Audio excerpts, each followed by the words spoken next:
Good evening, everybody. The March 12th, 2024 Liquor Board hearing is now in session. All hearings of the board are now transcribed and stored electronically. These transcripts, serving as minutes of the hearing, are accessible for review by scheduling an appointment with the board. I now make a motion that the transcripts of the previous board hearings held in January 9th, 2024 be accepted as the board's minutes for that date, and I ask for a second. I second the motion. Thank you, Commissioner Duffy. With that being said, all those in favor? Aye. Aye. Okay, that's done. Mr. Praley, sir? All right, thank you, Mr. Chairman. Good evening, everybody. My name is Jimmy Praley. I serve as the board's attorney. Just a few brief announcements tonight. First, the commissioners before you are part-time public servants. They all have other outside interests. When they know they have a conflict of interest, they will recuse themselves. However, due to the number of cases that are called and the possibility of members of the public to appear in support or opposition of any given case, it would be impossible for the commissioners to know whether they have a conflict of interest for each and every case that comes before the board.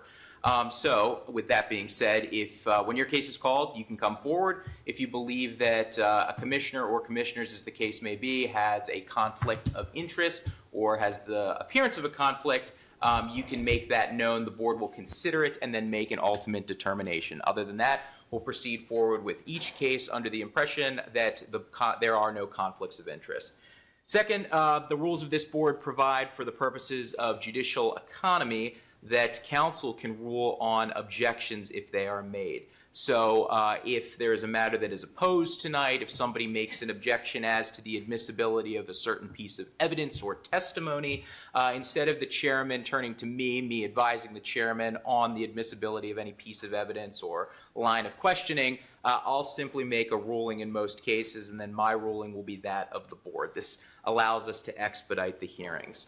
Last but not least, we are in the middle of the renewal period. As has been customary and the policy of the board and its administration, the board is unable to process and issue new licenses and transfers between February 28th and May 1st. So if you're here tonight on a transfer or a new license, it will likely have to wait to get issued until after the renewal period, which ends May 1st of this year. All right, with that, I will turn it over to our Chief Inspector, Jim Ford, who can call the first case. Chief Inspector Ford, please. Thank you, Mr. Praley. Good evening, everyone.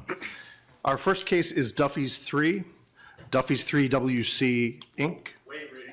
Thank you, Mr. Lyman.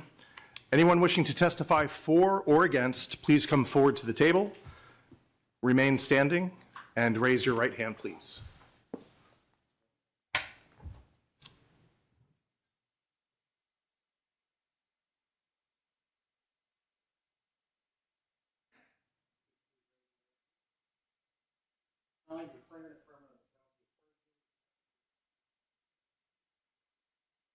I do. Name and address for the record, starting with Chief Inspector. Jim Ford, Chief Inspector, Anne Arundel County Liquor Board. Detective Jim Mountcastle, Anne Arundel County Police. Detective Thomas Middleton, Anne Arundel County Police, Western District. And Brian Lyman, Lyman, counsel for the licensee.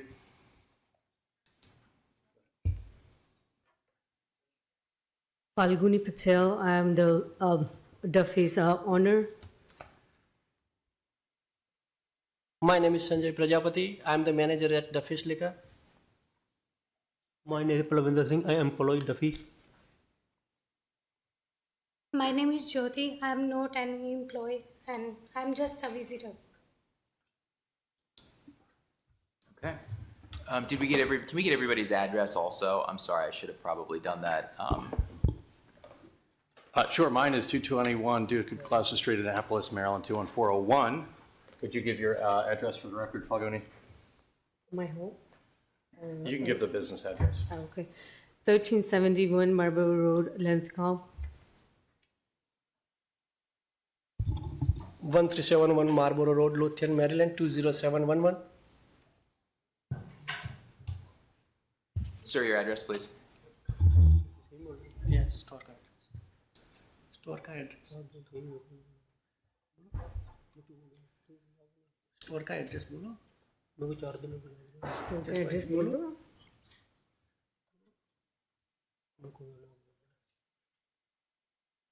जितना आता है बोलो। By way of explanation, this is the gentleman who was the employee on duty. He's subsequently been fired. Sure. So Okay. I don't necessarily know what he's going to say. He was summoned to be here. Okay, okay. We still just need his address for the record. I hear you. Sir, can you give your address, please? 3071 Marble Road, Rothian. Okay.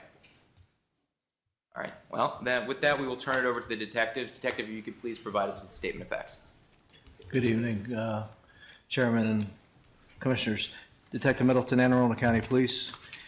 This incident occurred on January 28th of this year, 2024. It's approximately 10:45 a.m. in the morning. Detective Mountcastle and myself were working Operation Save, conducting alcohol sales compliance checks of retail businesses in Anne Arundel County. We directed a confidential source who was 20 years of age subject. I do have a Maryland certified driving record to verify our CS's age. That was verified prior to this detail. The CS entered the Duffy's 3 liquor store located at 1371 Mount Zion Marble Road in Lothian, Anne Arundel County, Maryland. We observed the confidential source enter the business. The CS went into the store, picked out a 6-pack of Modelo beer, and took it to the front counter. The CS was given official Anne Arundel County funds, was able to purchase the Modelo beer from the clerk. The clerk did not ask the CS for identification. The CS exited the business, immediately turned over the alcoholic beverages to myself and Detective Mountcastle. We know through our training, knowledge, and experience that Modelo beer is an alcoholic beverage.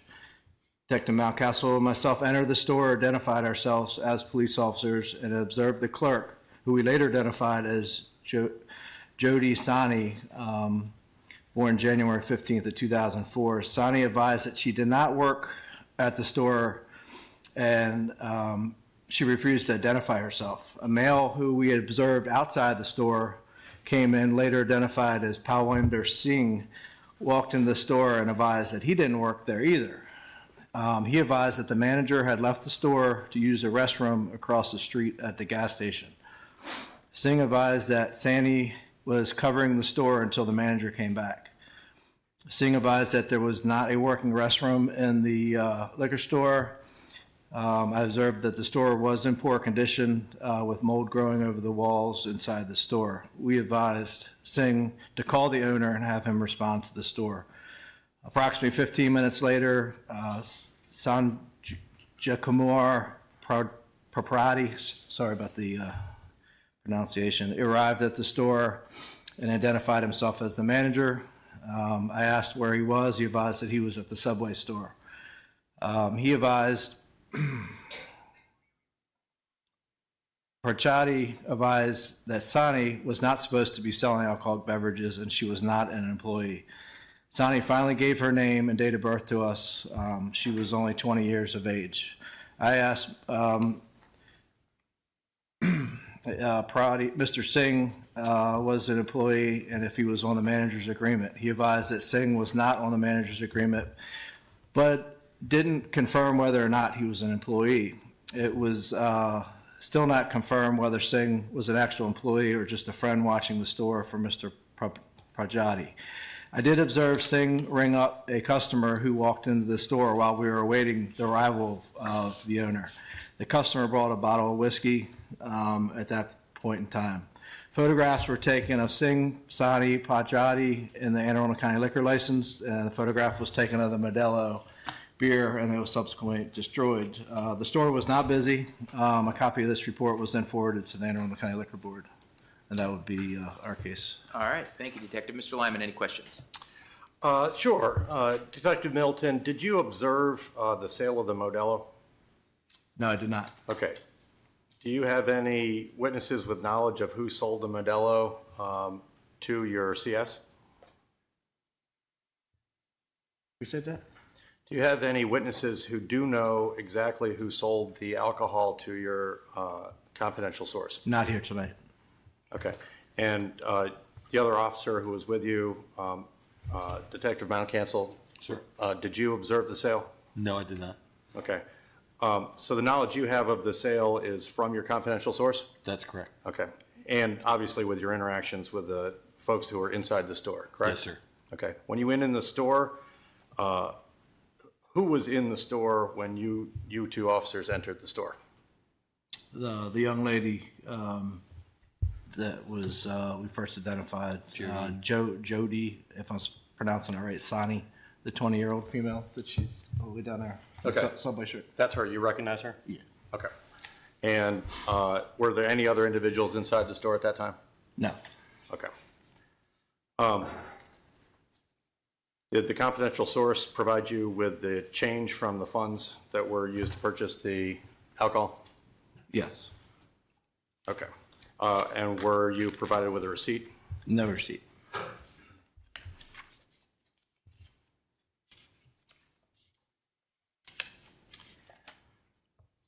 Was the manager who identified himself as a manager, Sanjay, cooperative when he returned to the premises? Yes. Okay. And the other clerk, I presume, Palwinder Singh, who came into the store while you were there before the manager, was he cooperative or not? No, he was not. Okay, and why do you say that? He didn't want to answer any questions.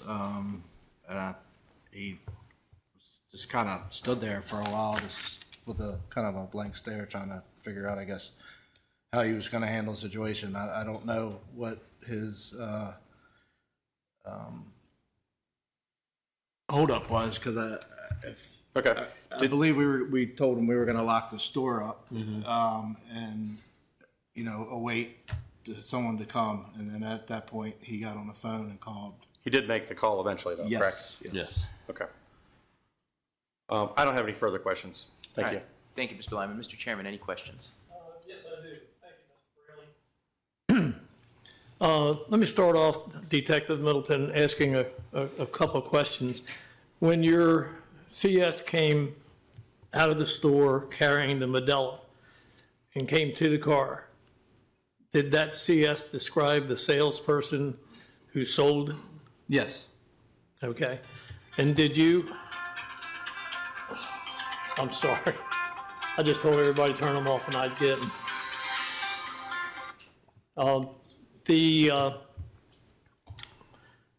Did you then enter the store and did you see that person that was described Yes, by sir. your confidential source? Was there anybody else in the store? I believe you said no. No. Okay. And during that time, when you talked to that young lady, she refused to identify herself Yes. at first? Yes. Okay. You identified yourselves? Correct. Okay. During that time that you were in there, she was the only one in there until such time as the manager came in, Mr. Sani, I believe? The gentleman that was outside on a cell phone when we observed our CS go in to make the purchase, he eventually, when we went into the store, he came in after we did, and that was Mr. Singh. Okay. And I believe, did you ask him if he was an employee at that time? Yes. And he answered in the negative? He wouldn't answer anything. Oh, he wouldn't answer at all? Yeah, he kind of stalled for a while until we kind of said we were going to close the store up and try to figure something out. And then he eventually got on a cell phone and, and at that point he started saying that the manager had gone across the street. He was in the bathroom straight across the street at the gas station. But, when he arrived, that's when I asked him where he was. He said he was at Subway. So I don't know where he came from. Okay, thank you. I think the last question that I have revolves around the person that came in and made a purchase after this purchase to your confidential source. It was you and, right, exactly, Detective Mountcastle, the young lady, and the gentleman who was, so it was the four of them, or of you, in there when this gentleman came in, I assume he went over, picked out a selection, and then came up, and she then rang it again? No, he did. Oh, he rang it Yeah, up. yeah, Okay, good. yeah, Thank you. yeah. That's good clarification on that. Okay, very good. And I understand he did say he wasn't an employee? We never got confirmation of that day. Never got an answer on that. Okay, thank you, Detective. I do have a question for the gentleman who came in, and as far as whether or not he was an employee at the time that he rang up that sale.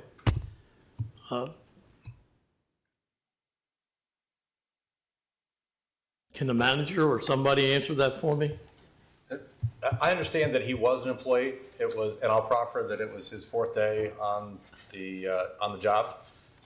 He was picking up extra shifts and it was not working regularly. This is a time about 10:45 in the morning when he was covering the store while Sanjay, the manager, had visited the restroom at the Subway. And he was not in the store as he should have been. I understand that he has a friend who brought him a meal from Subway, and that she had been delivering the meal from Subway, and he was outside supposedly at the dumpsters, but perhaps he was on his cell phone, and he didn't do what he was supposed to be doing, which was either checking ID and ringing sales, or waiting until the manager returned, as he had been instructed. He was promptly terminated. So that is, the incident that occurred here, and I don't know that we have a whole lot more to offer. Certainly, you're free to inquire of any of the witnesses, Ms. Chairman.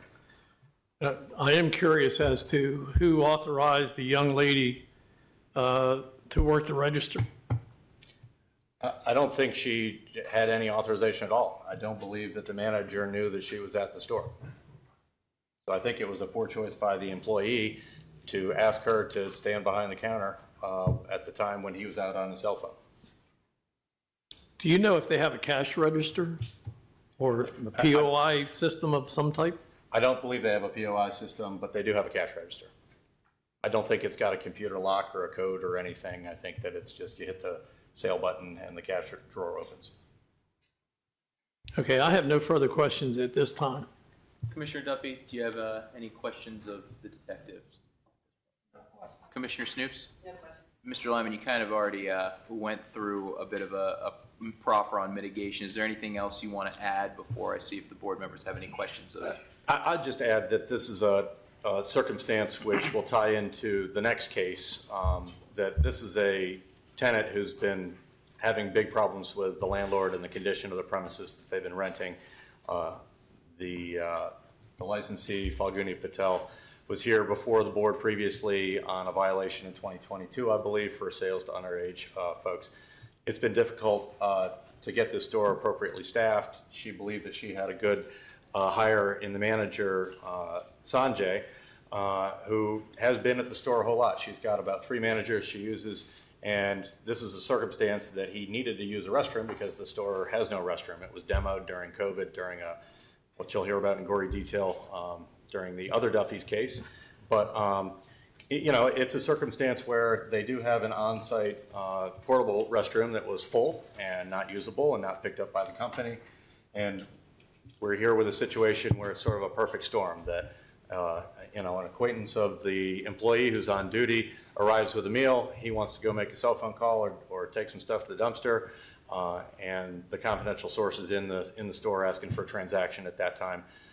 I can't explain what would possess her to get behind the register, other than potentially she was trained as a Subway employee, as I understand she is a Subway employee, to ring up a sale.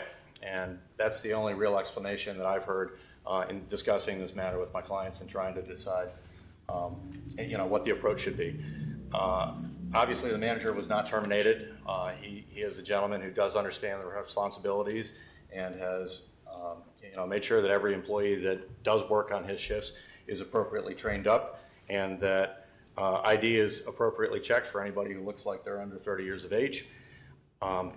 It's an unfortunate circumstance, and in this case, it seems just sort of bizarre almost that we had this sort of confluence of events where a meal had been delivered, the gentleman steps out at the same time, the manager, who is on site, 98, 99% of the time, had to step out to use a restroom because the porta potty was full. Sanjay, do you have anything to add? No, I just I went subway for the use the restroom, and I told the Palvinder who worked there, and he started the work over there just 4 days, and she bring for the meal for him, and he went just outside the Palvinder, and he told us her just watch, don't take any customer or anything, but whenever just customer came, and she just took the customer. So, Okay, thank you. The only other question I have is for the owner, Ms. Patel. Were you aware of who was working on that day? Not really. I'm out of town that day. So I call him and I always ask him who's working or who's not working. Okay, thank you. Mr. Chairman, Ms. Patel acknowledges that she's the licensee. She's responsible for what happens. She understands her responsibilities. It's a circumstance where obviously everybody sitting on this side of the table prefers it hadn't happened exactly the way it did. But, I think that it was just a circumstance where it was not a busy time for the store typically anyway at, 10 in the morning or 10:40 in the morning. And, gentleman needed to use the restroom, step even farther away than he would typically need to if the porta potty was in service. And we had a series of poor decisions. So that's the explanation. Okay, it's my understanding, of course, this is a restaurant license, but that part of the building that used to be used as the restaurant was not in operation, and I assume there was no bathroom facilities in that portion of the, what I call it, the packaged goods area. Is that correct? There was no bathroom in there? Yes, that's correct. There's no running plumbing in that area of the building, of the premises. Okay, I have no further questions at this time. Commissioner Duffy, do you have any questions? No. Commissioner Snoops? No. All right, Mr. Chairman. Okay. I think you put it correctly, Mr. Lyman, when you said the perfect storm, and that's what I believe this just was. But at the same time, we all need to be watchful when we know there's a possibility of a storm approaching. And I'm not so sure that Ms. Patel did her due diligence. I apologize, everybody. Let me throw this out.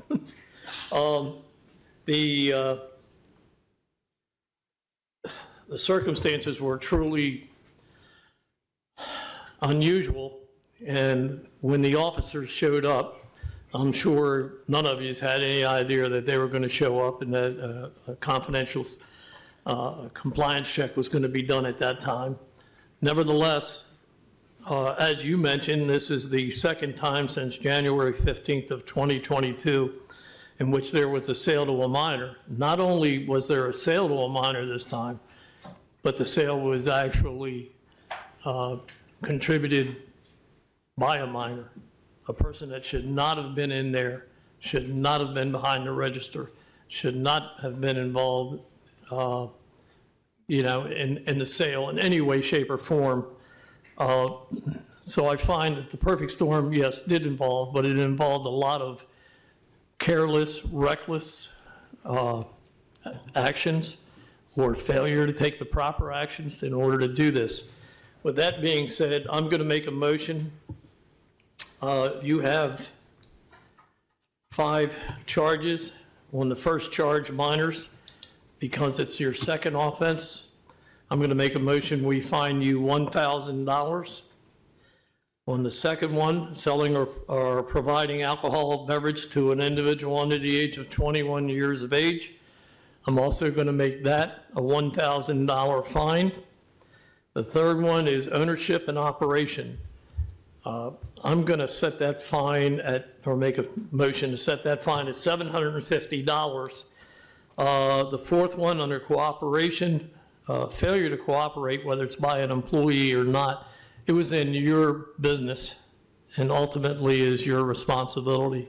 So I'm going to recommend a $500 fine for that. And under employees, $750. I believe that totals $4,000 in fines. I put that in the form of a motion. I second the motion. Okay, thank you. We have a second. All those in favor? Aye. Aye. Okay, so be it, Mr. Lyman. Thank you. And I hope, Ms. Patel, you take heed. Be careful. Okay, thank you. Thank you, officers. And our next case is also Duffy's. Thank you. Thanks, If you Mr. could Lyman. please remain standing. Yeah, Thank you. we can just swear him in. Everybody who's testifying,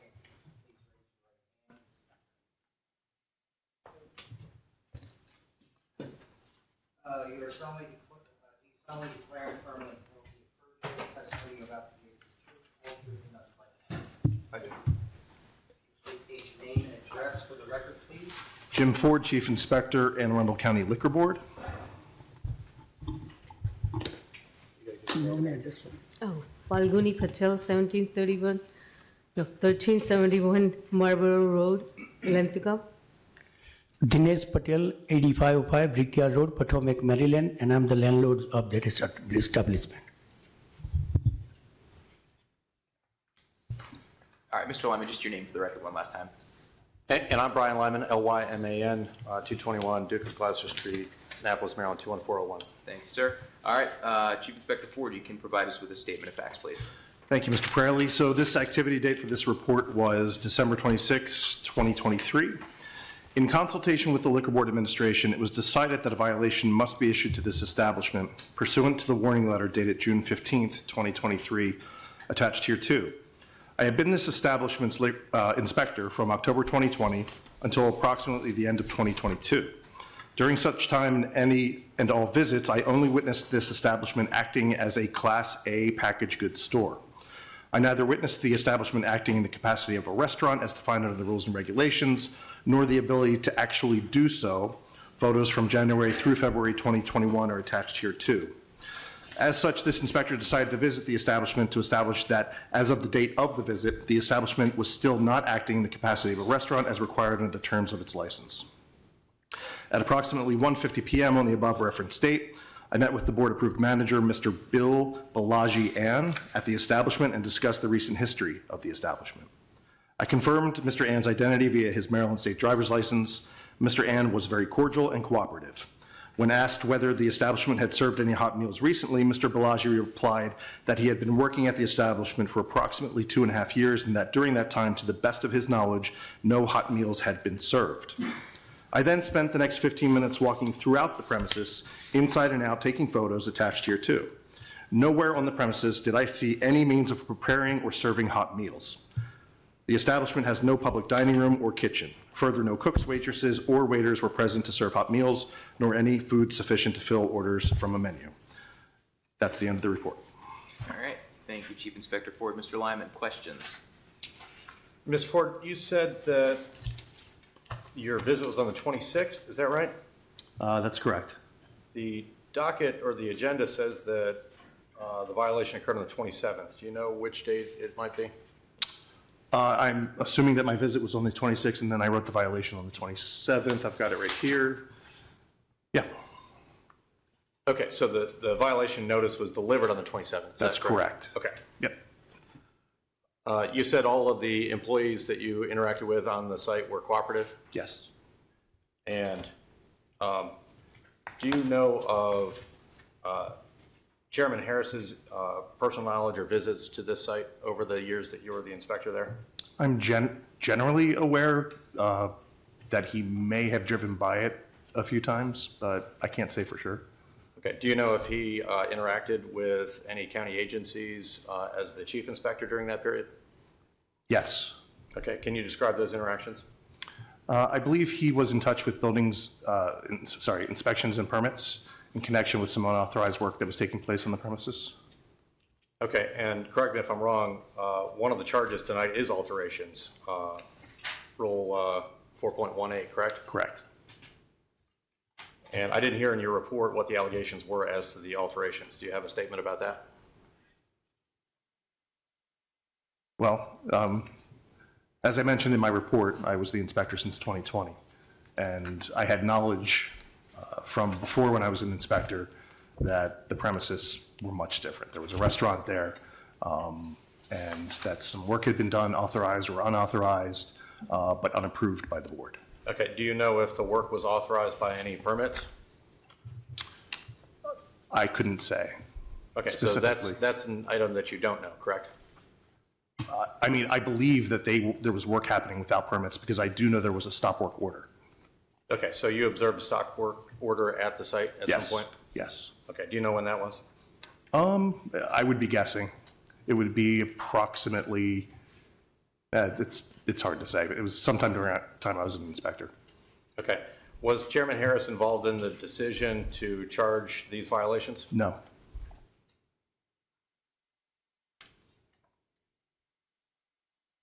Thank you. I don't have any further questions. Thank you, Mr. Lyman. Mr. Chairman, do you have any questions of Chief Inspector Ford? Chief Inspector, I guess the only thing I want to do is make sure that everybody understands that you took charge of this case, is that correct? That's correct. And there was no input from this commissioner in reference to it? That's correct. Okay. And Mr. Lyman, just so you know, I was extremely careful so that I didn't tread into any unnecessary or unwanted areas. But I guess my question now is, during your investigation, Chief Ford, did you have an opportunity to speak to the licensee or the property owner? No. Okay, thank you. Anything further, Mr. Chairman? No, nothing at this time, thank you. Commissioner Duffy, any questions of Chief Inspector Ford? No, no question. Commissioner Stoops, any questions? All right, Mr. Lyman, we'll turn it over to you to go ahead and present your client's case. You can do so by way of proffer, testimony, or a combination of both, but we'll turn the floor to you, okay? Thank you, Mr. Fraley. I do have a preliminary motion at the beginning of the licensee's case that the chairman recuse himself because he has personal knowledge of the situation leading up to these violations during his time as chief inspector. The motion is predicated on the fact that he may be a fact witness, certainly who knows facts pertinent to this case, but he should share those facts as a fact witness with the other commissioners, and he should not sit in judgment as a quasi-judicial decider on my client's guilt or innocence on the violations that have been charged, since they do extend back into the time before he was appointed as chairman of the liquor board and during his time when he had personal knowledge and duties to inspect and deal with the licensed establishment. All right, I'm going to go off the record for a second and discuss with the chairman.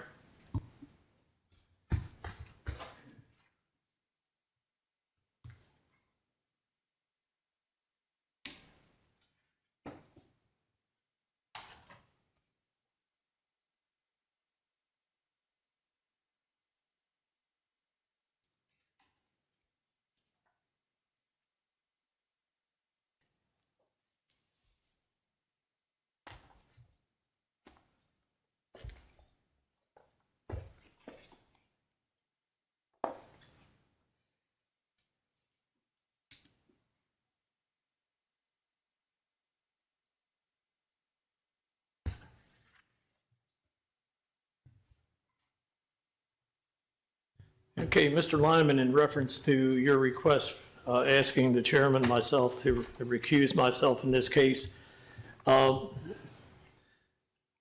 am aware of certain facts in this case in the earlier years, but I don't believe that any of my knowledge back then, any of my communications with Mr. Patel and them would influence or persuade me in any way, shape, or form. So I'm going to not recuse myself in this case. Thank you, Mr. Chairman. Thank you. First, I'd like to proceed by way of proffer and explanation. Sure. And really, the timeline here starts actually back in 2015 when Falguni Patel purchased this business at the same time as Mr. Patel, who's seated to my left, purchased the real property together with his wife. So you have before you the landlord, Mr. Patel, and the tenant, Falguni Patel. Obviously, they have companies. Ojal LLC is the actual technical title holder to the property and the landlord, and Duffy's 3WC Inc. is the actual tenant in the property. As everybody probably knows and understands, this was a Class B license, a long-standing establishment in Wason's Corner, and my client intended to operate as a restaurant. They did that, I think, fairly successfully. They actually had the seller come back and work as an employee for some time at the restaurant and pulling shifts at the bar and in the kitchen. And there came a time when Mrs. Patel decided that the establishment was old and worn out. It needed capital improvement. She went to her landlord, Mr. Patel, and asked if he could make arrangements, either adjusting the rent or making appropriate capital improvements to the restaurant. I'd asked the board to take notice of the various applications that were filed during that period by my office. We came to the board requesting several different floor plan revisions during that time. And I believe we did have an approved floor plan from the board for an interior renovation of the restaurant portion of the building. In case commissioners aren't familiar with the actual layout here, the restaurant was in the front of the building that faces the street, and then there was a packaged good store area in the rear of the restaurant with parking spots and paved area all the way around the entire establishment. In total, it's about 6,500 square feet, I believe. That includes both of those sections. So Mr. Patel found a contractor, actually a joint contracting and engineering firm called ARYA, A-R-Y-A, who he contracted with in order to draw appropriate plans for the renovations, to apply for the permits with Anne Arundel County, all the appropriate permits, and to begin renovations of the restaurant. The renovations were scheduled to take place over the course of about 6 or 8 weeks initially. And just to frame this in time, this is discussions are leading up to and during the winter and spring of 2020. And so in April of 2021, the world saw COVID happen. And at the same time, ARIA Inc. Had obtained a demolition permit for demolishing the interior of the restaurant and to do non-structural renovations. That permit is actually in your package that I've handed up. I'd ask that to be marked as the licensee's Exhibit 1. And I've attempted to put all of these documents in chronological order once they begin. And I'd just like to show you, it's buried, so if you find the page, it should be highlighted for you. This is the building permit that I'm referencing. It's a demo permit for interior remodeling only, issued when they paid the fee in May 2020. What's that building permit number, Mr. Lyman? The permit number is B-023-82835. Thank you. And again, that was issued after ARIA had just done very preliminary plans, and I've attached the application, the building permit application that ARIA provided to the county as the next page after the actual permit. And if you look on that permit application, it's signed by a gentleman who is, he goes by Nandlal Gurvea. And he was a principal at ARIA at this time, and he purported to be an engineer, and the contract with Mr. Patel indicated that he was also experienced as a general contractor in commercial remodeling of this sort. You can see that the interior demolition that was requested, they put a dollar value on the application of only $3,000 because that's what the demolition was expected to cost. The next page after that application is the cover letter that came from Nandlal Gurvea, professional engineer. And that's April 27th, 2020. I'd ask the commissioners to have a look at that. The plan was that it was all going to be non-structural demolition, that they were going to remove wall coverings, redo the interior of the restaurant, refurbish all of the surfaces, and what have you. Demolition began shortly after the permit was issued in May of 2026. And in the interim, the plan was that they would apply for any appropriate building permits for the actual construction and develop the necessary drawings for the interior of the premises. The project hit a snag because there was substantial damage, structural damage that needed to be corrected inside the restaurant portion of the building.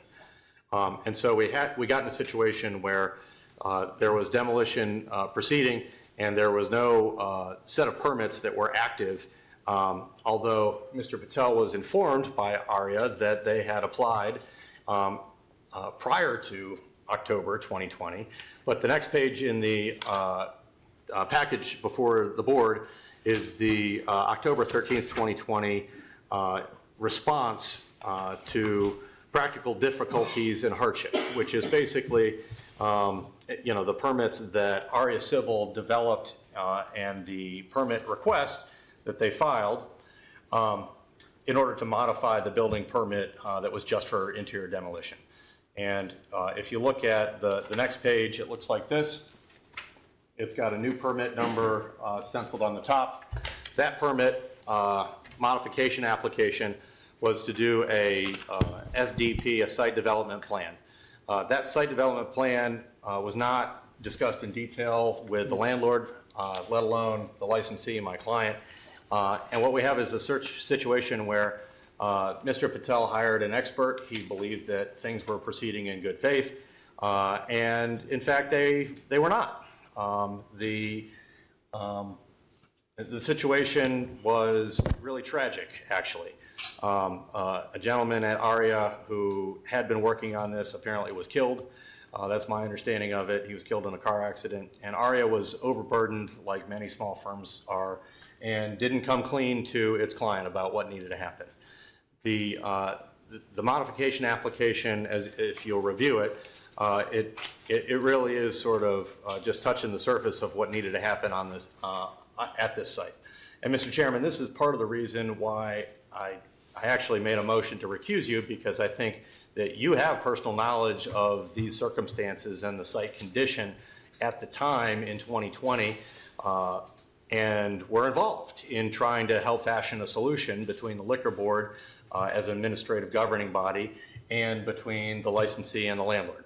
But fundamentally, the situation was that both the licensee, my client, and Mr. Patel were relying on the expertise of a professional, and they did not get that expertise and did not get performance of a contract, let alone a good faith performance or attempt to perform timely of what needed to happen. The next thing that actually happened, I believe, was a stop work order went up at the site. They had begun doing more than just demolition on the site. They began building a concrete masonry unit wall to shore up the one side of the building. At that point is when the county came in and placed a stop work order on the project because there were no permits in place. And Mr. Patel, he'll testify and explain from his perspective what he knew about and when. But that was the first time that he knew and understood that ARIA had not obtained the necessary building permits to construct the reconstructed restaurant at the premises. So we have a situation where the packaged good portion of the premises was left and open and operating on the rear of the premises, and the restaurant was essentially entirely demoed. And it was demoed in such a way that it needed immediate structural repair and help, and the building site was hazardous and not appropriately secured.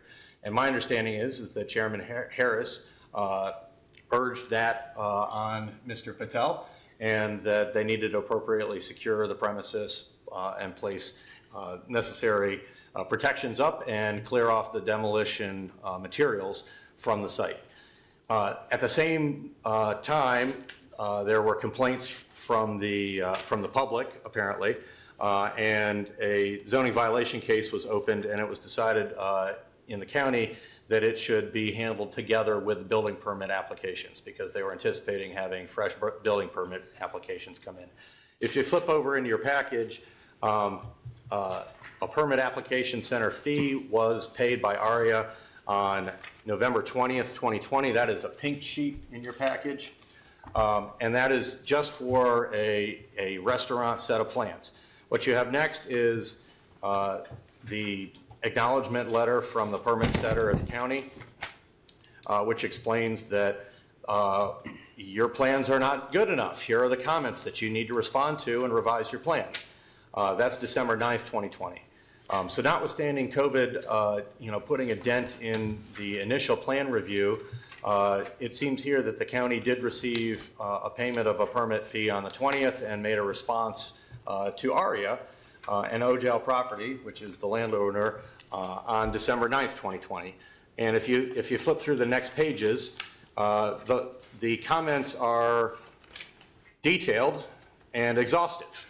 And again, Mr. Patel approached his contact at ARIA and asked for the job to be done appropriately and correctly, and he received certain assurances that would occur. The permit center then was provided with an additional fee for the restaurant and the health plan review of $750, and that was January 2021. At the same time, there are detailed substantive adjustments that need to be made to these plans, addressing the food program, the kitchen, the notes, any unclear issues or sections in the plans, and that's all detailed in the comments, which go on for about 5 pages. So it became at that time apparent to Mr. Patel that he had a situation with ARIA that was not good, and that he was attempting to do his best to work it out with ARIA. And that did not happen. And then in the spring of 2021, he decided to involve an additional engineer. They traded by the name of QSR-R, and you'll see a Department of Inspections Permits cover letter for Duffy's 3 submitted June 4th, 2021, and explaining the various issues and the changes that they were attempting to make to the plans and the restaurant scope. Essentially, all the while, the packaged goods portion of the premises remained open to the public and was trying to scrape by. And that's Ms. Patel's business. Obviously, she did not have a restaurant operating then. As you can see, we're proceeding by way of basically an admission because these are the facts. And there's not a different way to explain them other than it's a circumstance where, despite their best efforts, ARIA didn't do what they were supposed to, and we're still struggling to get the permit applications appropriately submitted. What happens when you have a stop work order and when you have an unsafe condition is that the scope of work changes. And we've gone at the county from what was an interior demolish to a site plan, and now the entire site has to be redesigned. We have to develop a stormwater management plan. We have to have a perk test, which happened in the spring of 2021, to determine the capacity of the sewage disposal system. They're actually not hooked into any county facilities. There's a well on site that provides the water on site, and there's a septic system that's also located on site. Nevertheless, the capacities of those systems have to be reevaluated and recalculated. The square footage and the uses inside the premises have to be redesigned. And we have a much bigger project than was begun by ARIA in the first place in May of 2020. You'll see that that's the next correspondence there in the package is the June 4th cover letter referencing building permit number that was issued in December of 2020 and the scope changes that they're attempting to make. And again, this was an adjustment because ARIA had the case, and they brought in a different engineering firm, Mr. Bill Smith, who was writing to the county to try to sort out what needed to happen next. If you'll flip through the package, I apologize. It looks like I've got a repeat document here, which are the December 20s comments. If If you'll flip over next, you'll see a version of the plans that were issued with that December 2020 building permit, which has subsequently been voided. But that set of plans was for a mixed-use space with offices integrated, as well as a restaurant and a packaged goods section of the store. Mr. Patel has been sort of just burning through capital on this project, both between getting ARIA to do what he paid them $300,000 plus in 2020 to take care of, and that he trusted that they would do, and trying to decide what the best thing to do was to get an appropriate set of plans together to submit to the board to rectify the situation. All the while, there's a lease that calls for about $14,000 in rent per month to be paid by Ms. Patel's business to the landlord. They have worked out an abatement arrangement. I don't know the exact numbers on those, but certainly the premises is not what is promised in the lease to your licensee, Ms. Patel. If you'll flip through, there's the voided plans from ARIA. Those, I believe, are dated in 2020 and were submitted with the December permits that was issued. However, they were not adequate, and the subsequent comments back from the county mandated that additional changes, and as I summarized, we had to basically do a site development review plan and change all of the various calculations and uses within the premises. If you look, the next document I'd like to direct the board's attention to is September 14th, 2021 correspondence, again from Bill Smith, who is addressing a building and fire protection review comment. Basically, Mr. Patel is actively working with the new engineer to try to work on expediting these permits so that he can actually do the construction that needs to be done to restore the premises and hand it back to his tenant. The next document, there looks like I missed a blank page there, but there's a February 18th, 2022 letter, again from Bill Smith, who is following up and responding to additional comments on the building and fire protection review comments. I could get into the details with the board, but I just don't know that that level of detail is necessary. I'll move in the exhibits if the board wants to review them in detail. I think they do speak for themselves in large part. If you'll flip over, the condition of the premises is shown here. Well, actually, after the submittal page, the county inspectors actually took these photographs, and they're dated. These are county records, July 26, 2022, which show the condition of the premises, which I believe I was referring to the chairman actually, as chief inspector, taking some action to try to secure the premises and restrict any access to the premises. These photographs show the state of the premises, and after the demo had begun occurring. If you look in the top photo here, you can see the new concrete masonry unit or cinder block wall at the very edge, the far edge of the building in the top photo of the first photo. That was completely unauthorized construction that Mr. Patel had no knowledge was unpermitted. He understood that the appropriate permits had issued. If you flip over through the next pages, you'll see that there's demolition trash and basically a hazardous condition that need to be cleaned up. It's at this state when the stop work order issued, and basically any additional construction on the premises has been stopped since that point. The next item that you have is a letter from Anne Arundel County to ARIA Civil, and we have a new chief engineer, Ivan Zapata, who's been assigned by ARIA Civil. That's dated September 8th, that explains the necessary agency comments that need to happen in order to generate a permit. That letter was authored by Elizabeth Nardi. She's planner 2 at the Office of Planning and Zoning.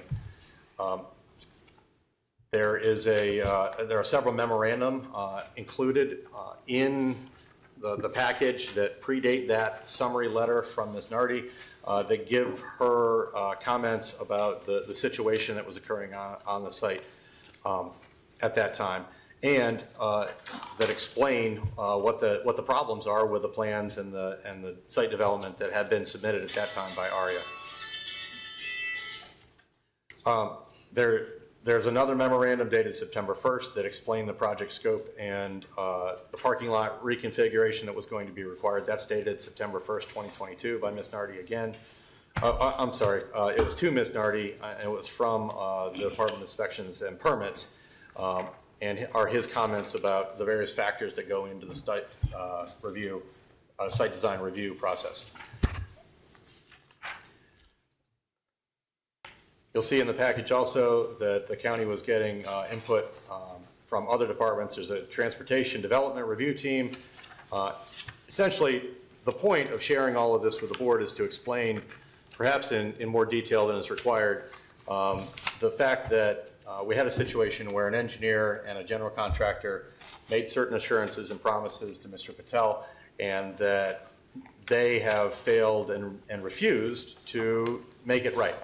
Mr. Patel has been left in the unenviable position of having approximately $1 million of improvements to have to rebuild this building, just to build the building, plus probably another $300,000 to $400,000 of engineering and plan work that has to happen in order to develop a set of plans to be approved.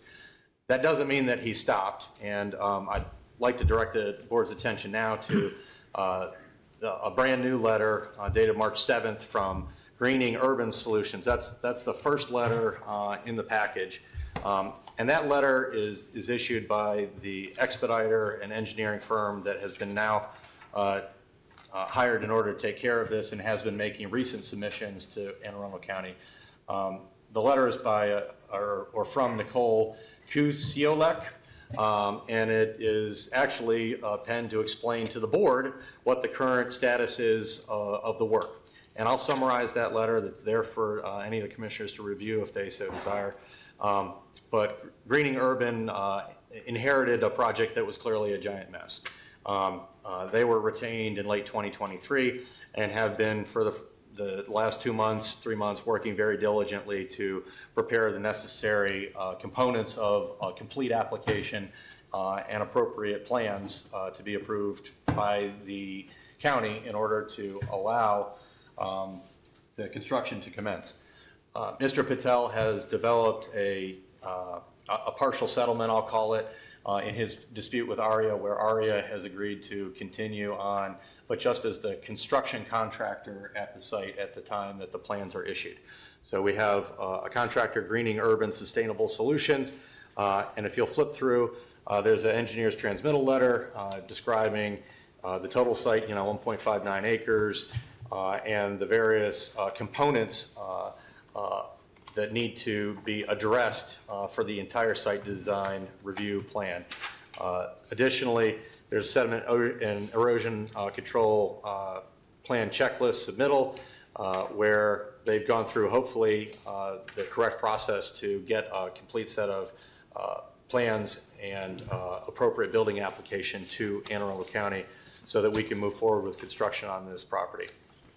The actual site design plans look like this. This is the grading plan set. I didn't provide the board with the large copies, but certainly we can provide the board with larger format copies if it's required. That's just the plan set that the Greening Urban team has put together and provided to Anne Arundel County. The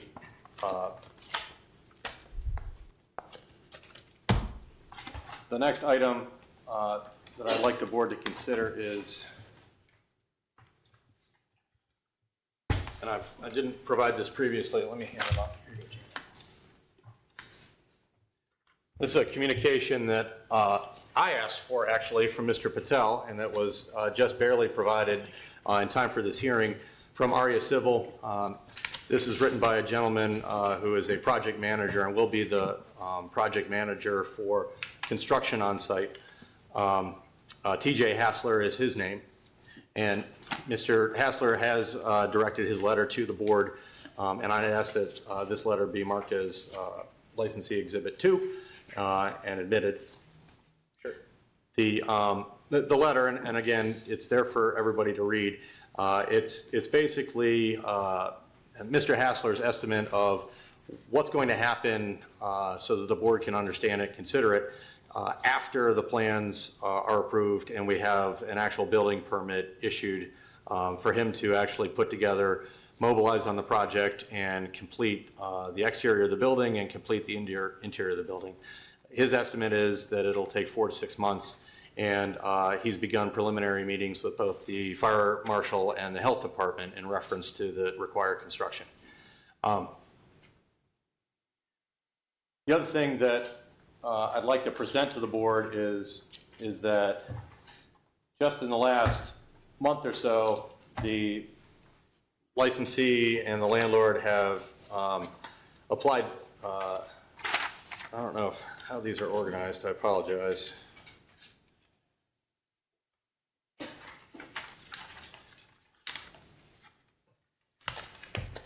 I have multiple sets, but I'm going to have to sort these. Can I hand up one set and the commissioners can pass those along? These are photographs that were taken this morning at my behest of the actual premises that show the board the current condition as of today of the premises. And I have multiple copies. I apologize. I'll have to get them sorted to provide them to the board.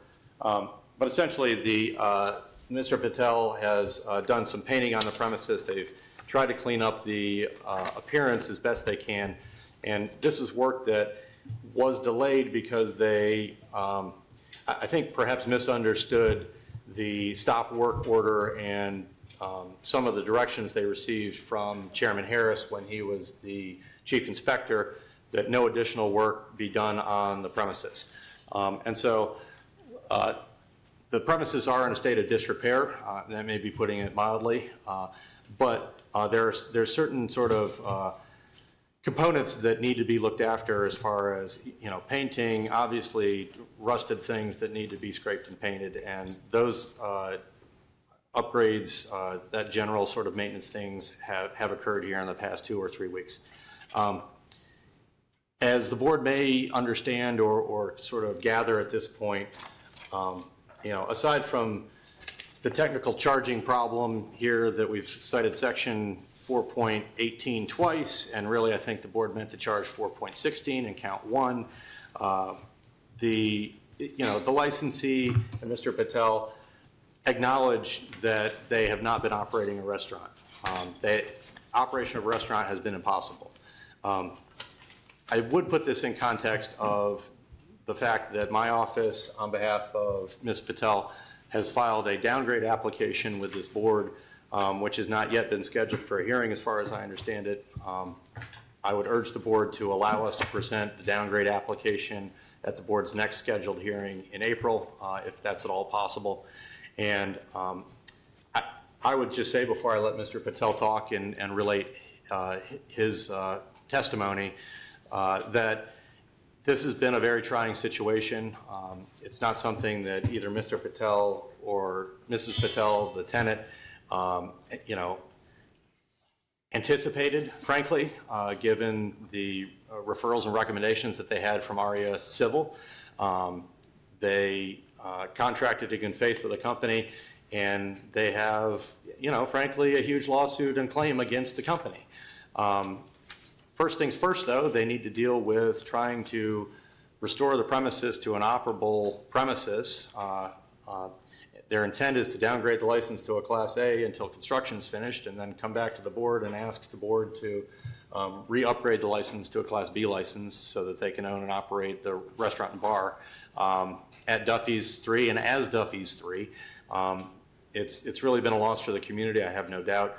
COVID was certainly a tough time. It shut down a lot of restaurants. But we're not here to suggest that COVID is the entire cause of this. The difficulty in dealing with the breach of contract and the failure of ARIA Civil to perform is the reason that these licensees appear in front of you.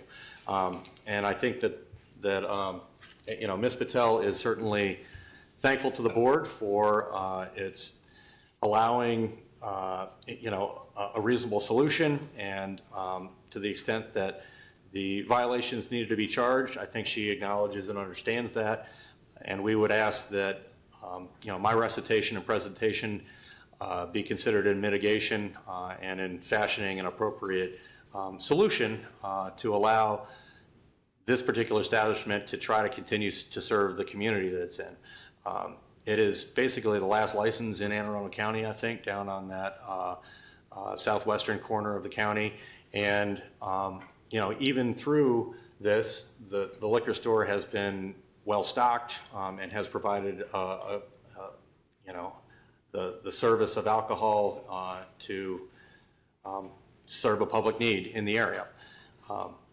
Mr. Patel, can you explain to the board, from your perspective, the series of events and make any corrections in my recitation that I may have inadvertently misstated? No, everything you explained is, that's the fact. When the contract was given to the Arya Civil, those $300,000 to deposits as a 50% for part of the project, and they charge $30,000, and I make sure it's in contract that they're supposed to create all necessary permit drawings and engineering, and they just apply demo permit while the gentleman he mentions, Alan, was killed in car accident. He was the person who was running entire company to do the job. So I don't know what he has submitted. This is as far as Nandalal, which is the company owner, told me that everything is in the process. So I find out when was the second stop order that, was no permit in place or they were waiting in a permit. And then COVID hits, so he was keeping telling me that, they dropped that all requirement to drop it permit, like they have to put it drawing to the outside of the buildings and upload the photos. And several times he mentioned that plan were missing. And then every time he do the perk test or anything, while he's getting to the second step, the first test was expiring. So there was keep getting delays and delay to the process. So, and finally I find out like a year and a half later, I had to, since that everything is not going to the contract, what he's supposed to do, I paid the price because when I see that was a licensee contractor, I was assumed that he will do the job according to the contract and obtain all necessary permit. But, I had no knowledge that, what was the permit part was handling. One time that, Mr. Chairman, you have arranged the meeting with the various agency to help to expedited process. Contractor was there and he explained the situation, and I feel like that, they're not doing that in timely manner and not following up. So I end up with the hiring different agency, different engineering company, because I don't want to have a tenant and, landlord have an issue, because it was my responsibility as a building owner to do that improvement exteriors and anything to attach with the structures, and anything inside is according to the lease is the tenant. So I was just trying to face their value, and then, 2 times what the stop orders is causing to that, over $600,000 to $700,000 site development work. So my project will end up, they were supposed to end total in $600,000. Now it's going to be close to the $2 million. So their situation is like really bad, because the contract was given, he's really screwed me. So I'm just trying to find out solution. We're still in that procedure that, I have to take the legal action against. But my priority to make this property and provide back to the tenant as best and early as is possible. So, certain circumstances that I had no control with the permit part, but he shouldn't have done that one. But when I see he's a licensee contractor, I searched that one. So I thought he will do the job according to that contract and, obtain necessary permit. So he was the responsible to take those permits, and he haven't done that. That's all I have, unless you have any questions that I can answer. Okay. Thank you, Mr. Patel. Ms. Patel, is there anything you want to add or clarify about either my recitation or Mr. Patel's? No. That's why she's paying me, I guess. And before we get to questions from the commissioners, we'll note that the initial package Mr. Lyman handed up will be accepted as licensees 1. The letter dated 3/12/24 from Arya Civil will be marked and admitted as licensees 2, and then the series of photographs will be licensees 3. It's photographs 1, 2, 3, 4, 5, 6, 7 photographs. Thank you, Mr. Praley. Absolutely. Mr. Chairman. Thank you, Mr. Fraley. Thank you, Mr. Lyman, and thank you, Mr. Patel. I do have a few questions to start off with. I think the first thing is, just for clarity's sake, you and I have met before. We've had opportunities to talk when I was chief. Yes, sir. And I think you understand, or hopefully you understand, that the reason that I brought a large meeting together Yes. was to help rectify and get a solution to your Correct. situation. That is correct. And I just want to ask you, at the end of that meeting, did you feel that we had a resolution planned, that there was Yes, sir. something I mean- set forth to get it resolved, the situation, get your Yes. building construction and demolition? Okay. I felt that you try to help to sort it out the situation, and the meeting started, get all different various agency, so we appreciated that. Okay, well, thank you for that. Your photos that were just handed to us, I noticed you have your, appears to be a 6 or 8 foot chain link fence wrapped with filter cloth. When was that done? In about 2 weeks ago, sir? About 2 weeks ago? Yes. So Because it's- before I was mentioning, like, when the stop order was there, and as you and me had a conversation past about 2.5 years, 3 years ago, that, after stop order, nothing's supposed to be touched. So I just don't want it to create more violations or anything. And I told the strictly contractor not to touch because he lose my trust. Like, he said he will obtain on necessary permit and he do something that, he's not supposed to do. So I told him not touch anything until I give that approval. Okay, thank you. And the painting that you did on the building, when was that done? In about 3 days ago, it was scheduled for last week and there was raining, so they just finished it about a couple days ago. Okay, so this is all within the last 2 Recent. weeks? Yeah, last couple of weeks. Yes, sir. Okay, thank you. You're welcome. And just for clarity's sake, the stop work orders and all, do you know who put those up? I don't know, it's probably county agency. I have no idea until, the work was stopped and was called the center Yep. of the violation. And just for clarity's sake, it was, they were put up by inspections and permits, not by the liquor board. If you remember Mr. Linney, he is the chief inspector for the Anne Arundel County Inspections and Permits Division. He personally placed them up, not once, but twice because they were torn down. I'm only bringing this up because I want you to know and your attorney to know that we did try to work with you and as much as we possibly could. Do you know when the roof was taken off of this building or demoed?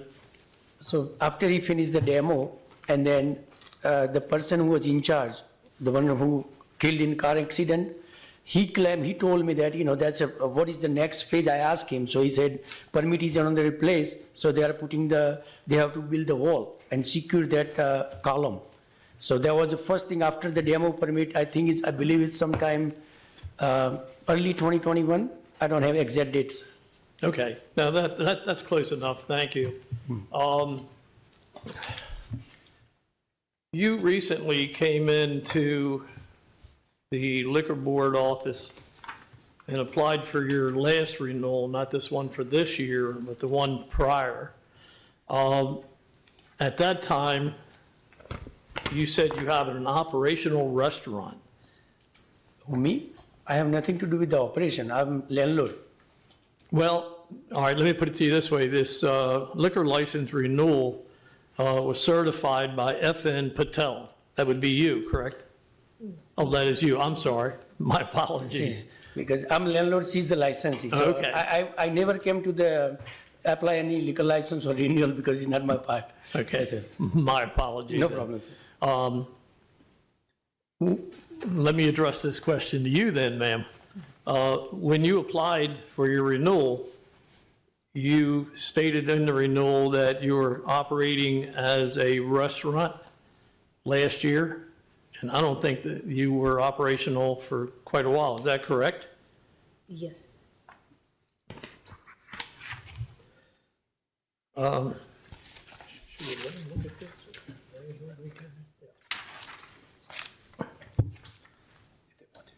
Yeah, I can show this to you, Mr. Lyman, if you would like to look at it. It's a copy of the renewal application. I'm familiar with it. I know what it is. You are familiar with it? Okay, the point that I'm getting at here is you you betrayed yourselves as being an operational restaurant. And this was just a year ago.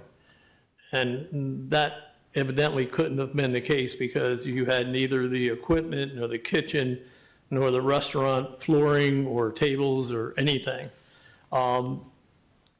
That's a pretty serious mistake to say something to the board when in fact it wasn't factual or true. And I want to point that out to you because hopefully it'll never happen again.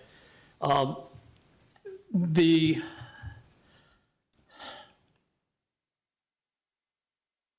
situation here is pretty severe in the fact that I do understand Mr. Patel's situation. And, you know, I'm sorry you had to go through all that. But I think the question I have for you next is, when was the last time you personally communicated with the liquor board as to the progress that was being made or lack of progress that was being made to get this establishment up and running?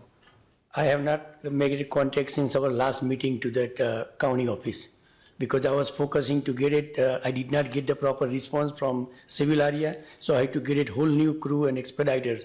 So I just started focusing that because I have nothing to update in liquor board since, you know, until I hire the whole new engineering and architect company.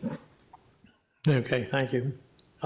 Chief Ford, have you had any complaints or anything relevant to this establishment? We did have one recent complaint, which I believe is in the packet, about the general state of the facility. But prior to that, we hadn't had any complaints specifically that I'm aware of. Okay, good. Mrs. Patel, are you aware of the complaint that the chief is talking about? If not, we'll see that you get a copy of it. It's from one of your neighbors, evidently. Is that what you said? Or a local resident, or? Someone from the community. Oh, okay.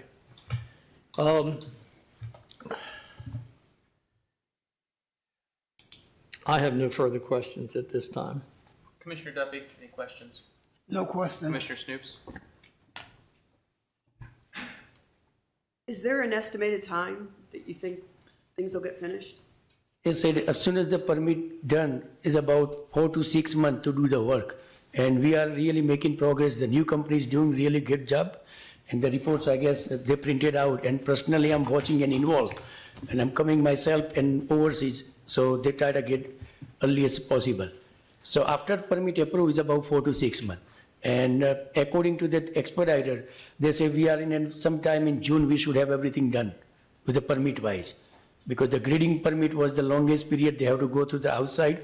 It's nothing actually more related inside, but it's more site work, which is we're not supposed to go through until if the contractor didn't did what he's supposed to do, then we don't have to do, there was no part of project, we had to do the site work. And there is the carrying all this time consuming because site work plans and engineerings and all other steps involved. Did I understand you saying that you settled with ARIA and they're going to do the construction for you? Because I may have to end up with a court matter. The money I've been paid them, they haven't done that much work. And I asked to return the money and they've been excusing. They said, we're ready to work, county hasn't issued the permit. So I don't find another way to cover my money, what I have already paid to them, $300,000. So I'm just estimating, I'm not trying to get that full work by them. As soon as the permit approved, if I can find that better contractor, then I'm not going to touch them. But at the same time, I'm worried about the money is being paid to them. Somehow I have to cover.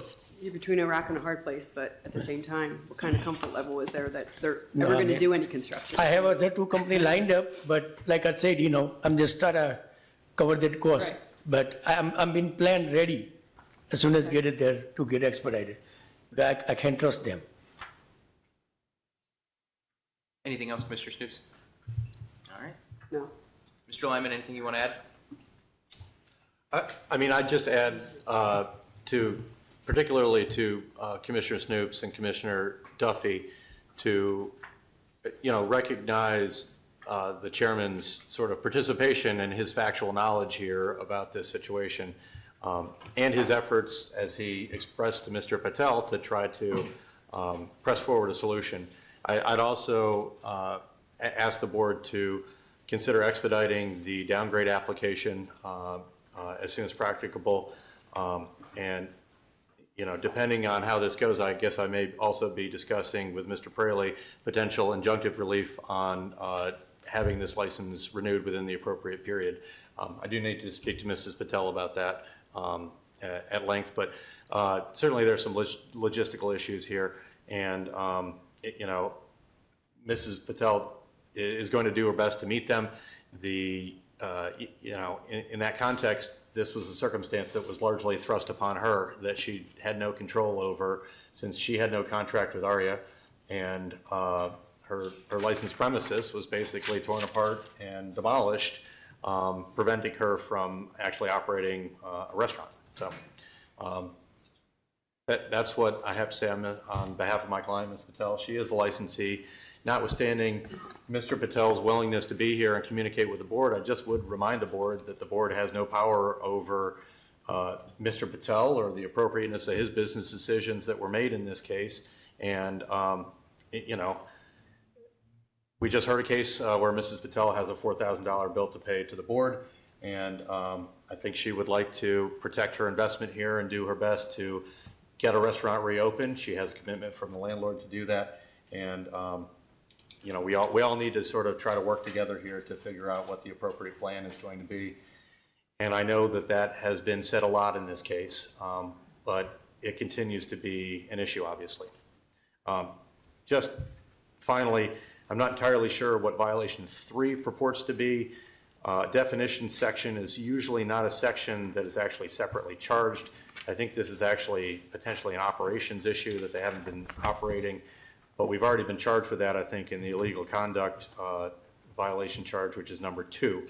I think definitions may be related to not operating as a restaurant, but obviously there needs to be a prohibition, and the definition section does not actually have the prohibition. So I would argue that there are really 2 live counts here that the board should consider and issue its appropriate ruling on. Thank you. Thank you, Mr. Lyman. Mr. Chairman.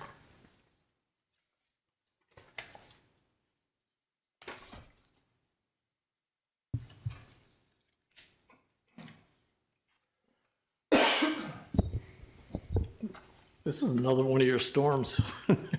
This is a good one in the fact that there's a lot of different points involved here. We're talking about Mr. Patel as the property owner, talking about Mrs. Patel as a licensee.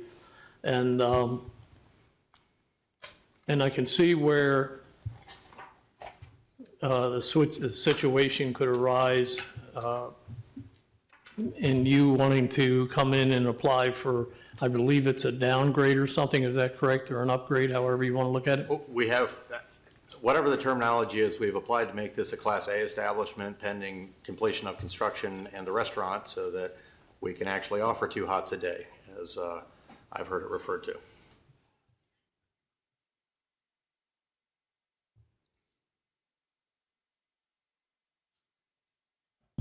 It's giving it a lot of thought. And I know, we have tried to work with the landlord and the property owner before, and I understand the predicament you were in with the general contractor. But I've also seen the photographs of this place, and I've also seen the interior. I listened to the officers talk about it, and I'm a little bit concerned about letting this business remain open, at this time.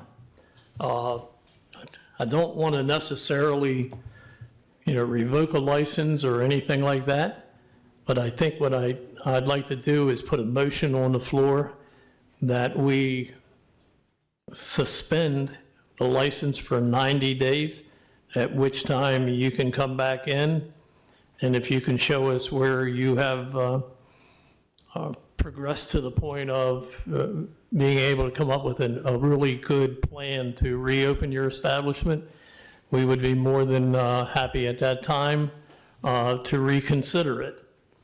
Okay, and I think I'm going to put that in the form of a motion. Okay, so that motion is for a suspension for 90 days, allowing you to come back at the end of that 90 days to, address the board as to the present condition and progress.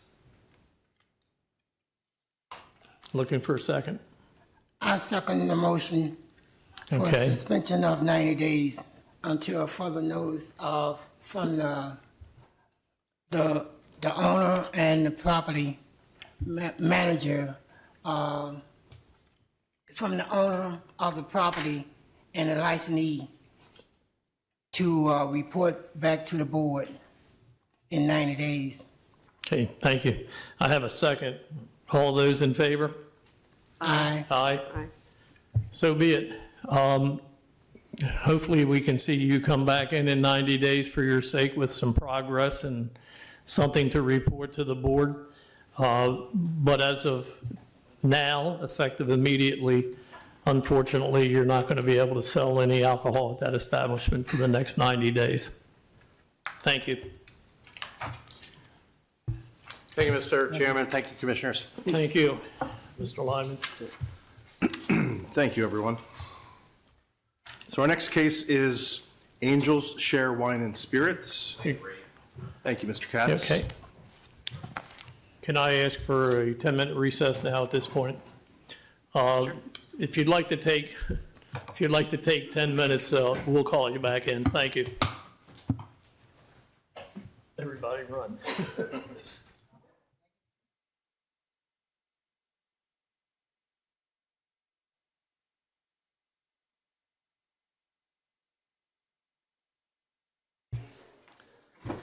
Okay, liquor board hearing is back in order.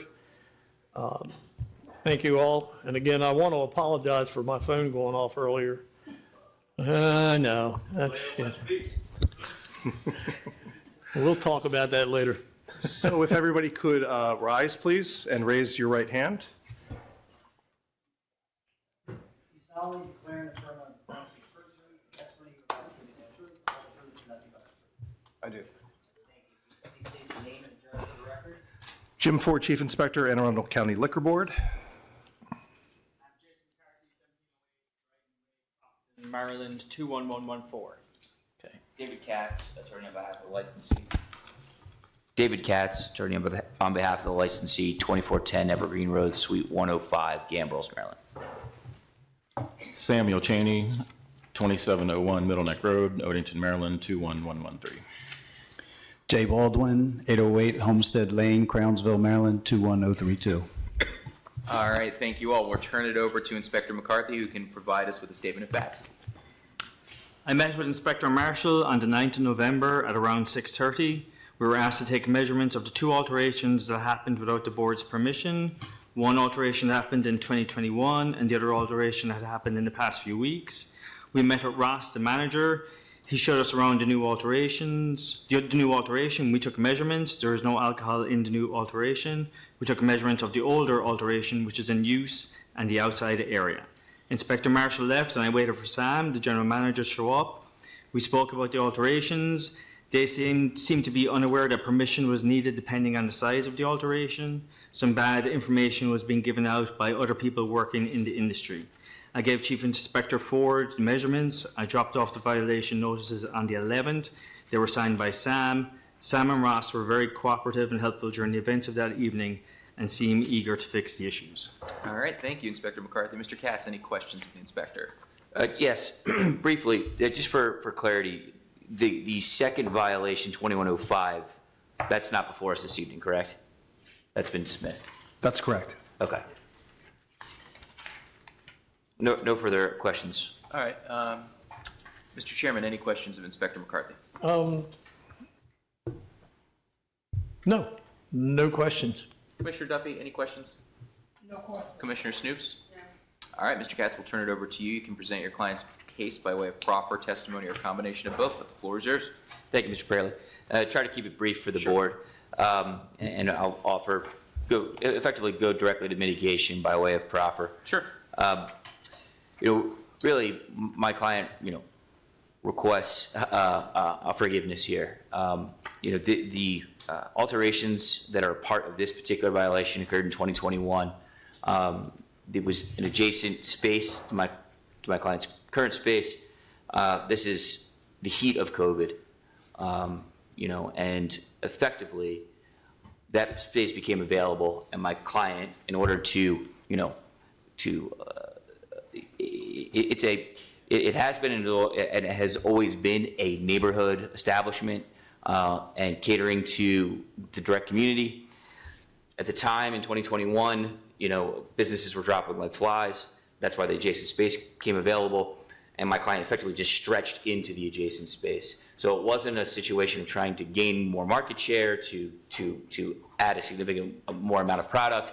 They literally went from building code minimum 3-foot aisles to 6-foot aisles and expanded.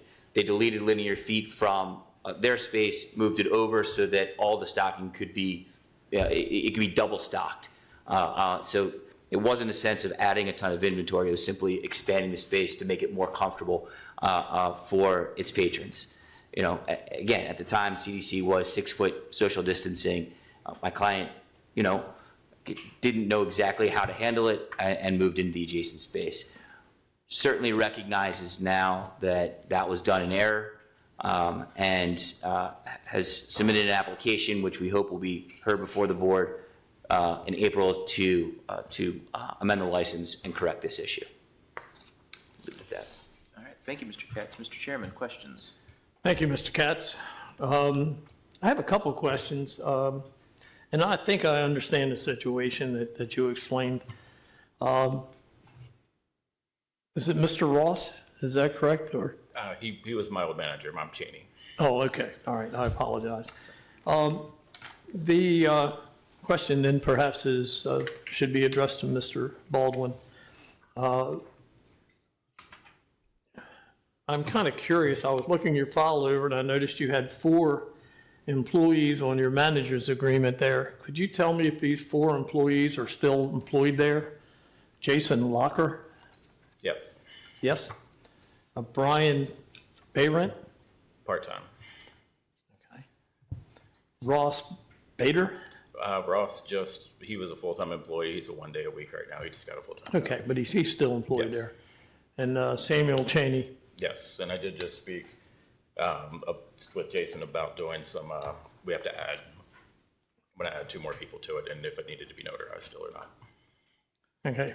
The reason I asked those questions is 3 out of 4 of those employees were on the manager's agreement one time.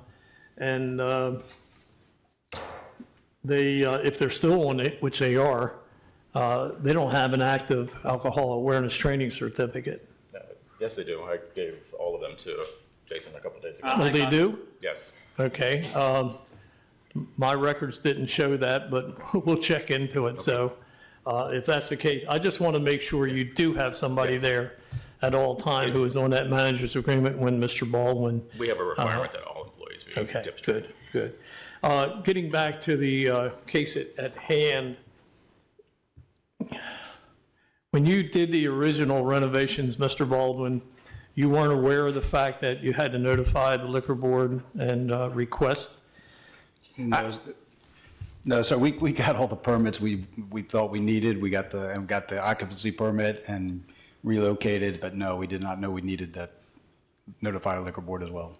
Okay, that was the question. That was the point that I was getting at. And of course, when you started the renovations, the most recent renovations, it was under the same circumstances. You weren't aware of it? Well, no, at that point, we were aware of it. We were hoping to apply at the same time we were starting the renovations. That was back in October, November. And of course, it kept going, getting delayed, getting delayed, and getting delayed. Now we're at the point where we're ready to move in, but we still need to get that approval. Mr. Chairman, if I could just point out, so on the current renovation, there's no stock over there. My understanding is, had they not taken down the partition, it would simply be the adjacent space, the adjacent landlord retrofitting for a future new tenant. So it's the fact that it is still partitioned, to a degree. Yeah. So there is a dividing line, but there is open air between the two spaces. Okay. Thank you, Mr. Katz. No further questions. Commissioner Duffy, any questions? No questions. Commissioner Snoops? No questions. Mr. Katz, last word. Again, we will make good, and hopefully by next month, things will be corrected. Okay. Well, thank you. That is important. And if you ever have any questions, Mr. Baldwin or Mr. Katz's firm, whoever, feel free to give us a call. We're always glad to advise or help or assist or direct. But sometimes when you make a move, if you have a liquor license, so remember that anything you do on that property, there's a good chance that it might affect your license. So it only takes but a minute to pick the phone up and give us a call. Thank you. With that being said, I'm going to make a motion that we find you guilty on the charges, and we have 416, and we have alterations. I'm going to suggest or make a motion that we fine you $500 in each count, a total of $1,000 plus cost. Mr. Chairman, if I may, it does appear there's only one count. Oh, it is one Yep. count. Okay, I was looking at the citation. This has not been my night, has it? Okay, with that case, $250 in the one case, plus cost. Okay? Thank you, Mr. Chairman. Thank you. And that's in the form of a motion. Looking for a second? I second the motion. All right, all those in favor? Aye. Okay, done. Thank you. Thank you.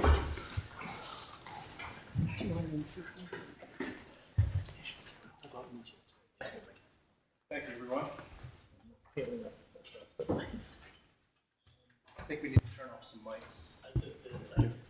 Thank you, everybody. Our next case is Copper Creek Pub and Ale House. This is JW Restaurant Group, Inc., John Sparkman III, CEO, Chief Inspector Jim Ford. This is a Class D beer, wine, liquor, dancing, and Sunday license with outdoor dining. 904 Ritchie Highway, Severna Park, Maryland, 21146. This license is not restricted. The violations are as follows. 1, violation of the rules and regulations of the Board of License Commissioners for Anne Arundel County. Chapter 4, Section 4.18 alterations regarding Board of License Commissioners for Anne Arundel County. Violation number 1402 by Chief Inspector Jim Ford, dated January 3rd, 2024. Violation 2, violation of the rules and regulations of the Board of License Commissioners for Anne Arundel County. Chapter 4, Section 4.16, illegal conduct regarding Board of License Commissioners for Anne Arundel County. Violation number 1402 by Chief Inspector Jim Ford, dated January 3rd, 2024. Violation 3, violation of the rules and regulations of the Board of License Commissioners for Anne Arundel County. Chapter 3, Section 3.05, sanitation and safety regarding Board of License Commissioners for Anne Arundel County. Violation number 1402 by Chief Inspector Jim Ford, dated January 3rd, 2024. Anyone wishing to testify for or against, please come forward, remain standing, and raise your right hand. Solemnly declare and affirm under the penalty of perjury, the testimony you're about to give is true. I do. Thank you. If you could please state your name and address for the record. Jim Ford, Chief Inspector, Anne Arundel County Liquor Board.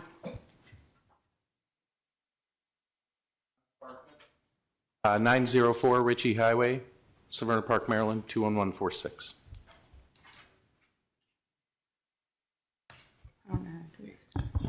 Janet Gagnon, Secretary of Liquor Board, 2011 D, Commerce Park Drive, Annapolis, Maryland, 21401. All right, thank you, everybody. Mr. Sparkman, you're here unrepresented by counsel tonight. Do you intend to proceed forward without having an attorney with you tonight? I do. Okay, great.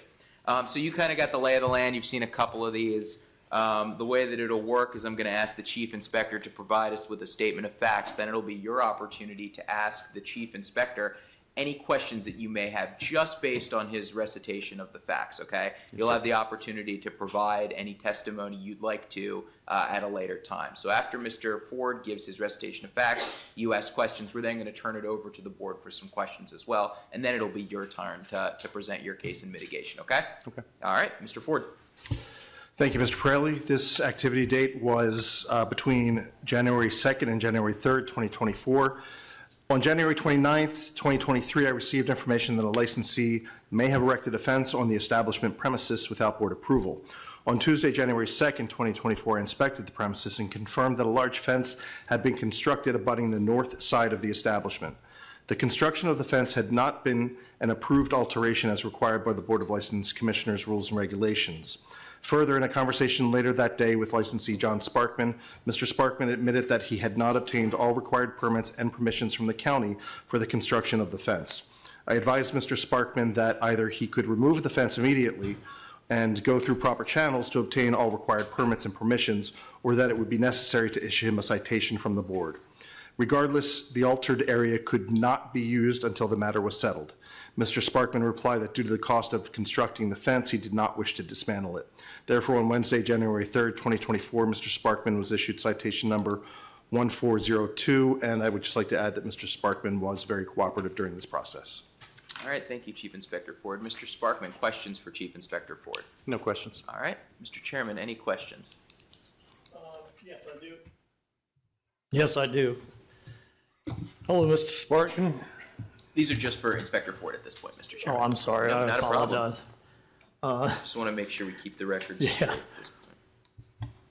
Chief, when you went on the property, you observed this this fence. I Yes. believe you said it was up. Yes. And exactly where does that fence run? Can you give me a brief description? Sure, and there are photos with the report. If you're facing the building, the fence begins on the right side of the building and runs approximately the length of the building, and is somewhat adjacent to a previously approved area out back of the establishment. Okay, thank you. How many times, or when did you first notice that fence, this new fence, if it will? It was when I received the tip that a fence may have been built and physically went out there myself. The date would have been Tuesday, January 2nd, 2024. Okay, thank you. No further questions. Commissioner Duffy, any questions of Chief Inspector Ford?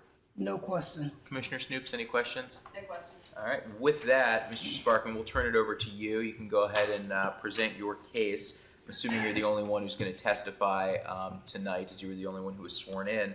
However, if there's any documentary evidence, photographs that you want the board to consider, you can bring those forward and explain the relevance of those. But we'll turn the floor over to you, okay? Okay, thank you. A few months ago, when I received a letter in the mail from the liquor board speaking about the patio realignment, I guess I was confused on exactly what that entailed as far as the exterior part of the patio. We had been currently using a back area that was approved and also a side area that was erected during COVID for an extra area for everybody to play cornhole, smoke, and whatnot. When we received the patio realignment, there was some communication with Chief Inspector Ford and also previous with Chairman Harris on the fact that the way the patio currently was set up that way, that it would not be approved for zoning. At that point, I believe from Chief Inspector Ford, he gave me a contact information at somebody at zoning, and I touched base with them, and they had spoke about the fact that there would need to be a fence in place there and something more of a permanent structure. I did not realize at that point that I had to pull a permit to do so. The fence does not, it's not the outlining of the property, it's just the outline part of the patio. And when I built it and erected it, I assumed I was doing exactly what the board had expected me to do and wanted me to do.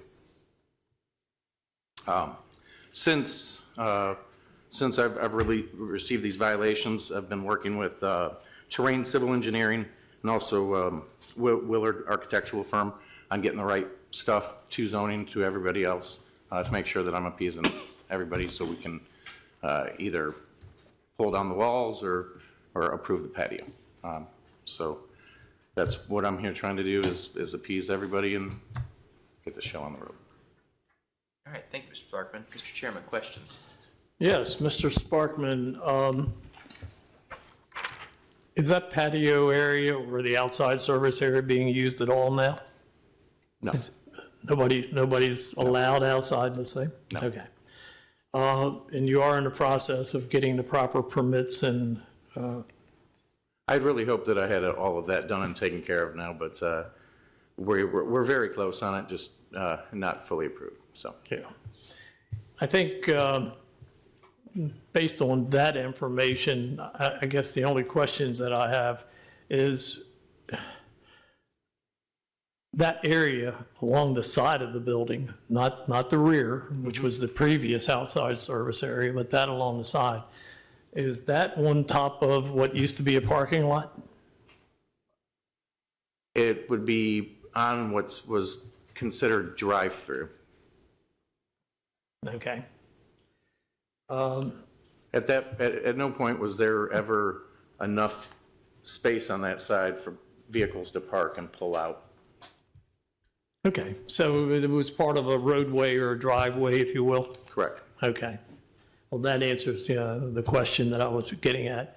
I have no further questions at this time. Commissioner Duffy, any questions? No question. Commissioner Snoops? No questions. All right, Mr. Chairman. Okay, Mr. Sparkman, I'm sure you've had conversations or you've heard me say tonight to everybody pretty much, if you have any questions, just call the liquor board. If you're not sure of something, please give us a call. We'll guide you in the right direction and maybe avoid something like this. And I'm going to, stand to that again. What I feel we need to do, because you did construct that fence and you didn't do it with the permission of the liquor board, nor with the permits that were required or are required, I'm going to make a motion that we find you guilty. I'm going to fine you $1,000. Now, along with that fine, I'm making a motion that you not use any part of that outside service until such time as you get the proper permits and the final okay from the county. And then you'll have to provide us with those. And then once you do that, then we'll release your outdoor service wherever the county says it's approved. We're willing to work with you, but we need those agencies to approve the area. Okay? Yes, sir. I put that in the form of a motion. 1 second, just a point of clarity. Is that $1,000 total for all three Oh, counts? very good. I'm sorry. I didn't have it in front of me. That's all right.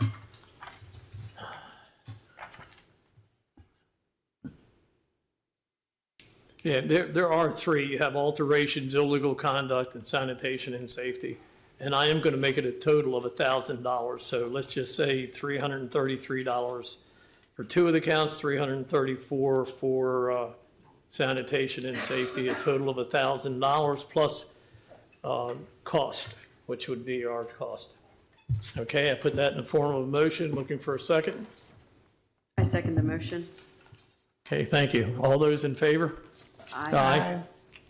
Okay, Mr. Sparkman, lots of luck, and please, Thank you, Mr. Sparkman. Thank you, Mr. Sparkman. Our next case of the evening is Vibe. Jellyfish Great Oak LLC. Stephen Diddlemeyer, authorized person. Ivano DiPerta, investor. Ricky Garcia, manager. Inspector Joe McKernan. This is a Class D on-sale only beer, wine, liquor, dancing and Sunday license. Counsel, will you waive reading? Yes. Thank you. Thank you very much. No, it's quite all right. I haven't had the pleasure too often of appearing here, so I certainly waived the reading of all of that. Perfect. Thank you. So if there's anybody else who wishes to testify for or against, please come forward. And if you folks could raise your right hand, please. Do you solemnly swear and affirm under the penalty of perjury that the testimony you are about to give is the truth, the whole truth, and nothing but the truth? I do. Thank you. You may be seated. And Inspector, we'll start with you if you could state your name and address. If I may, I just want to be completely forthright. For the record, Joseph McQueenie on behalf of Vibe. Ivano Scotto DiPerta is an investor who was summoned to be here. He is obviously not here. I'm here with Mr. Diddlemeyer, who's the actual licensee, and he's also a member of an owner of the company, and Ms. Garcia, who's the manager. Mr. Scotto is opening a restaurant next week in St. Michael's, over an hour away, and he had some last-minute emergencies problems. So he called me, and I didn't know it was going to be 2 hours before we were called. But just based on the time and his distance, I told him to not come, and if the board had an issue with it, we could, I guess, postpone. But certainly would prefer not to, because we were also here in February because of an issue on the summoning documents. So certainly would prefer to move forward, but just wanted to clarify that we are missing one of the required people. Thank you for that. So, no problem. And I'm sorry if we could just continue with name and address for the record. Inspector Joseph McKernan, Anne Arundel County Liquor Board Inspector, 2011D Commerce Park Drive, Annapolis, Maryland. Thank you. Steve Diddlemeyer, 8198 Bell Tower Crossing, Pasadena, Maryland. Rixie Mendez, 225 Midchurch Road, Arnold, Maryland, 21012. And just for the record? And for the record, Joseph McQueenie on behalf of the licensees. Thank you very much. All right. Yeah, before this incident, Hold on 1 second.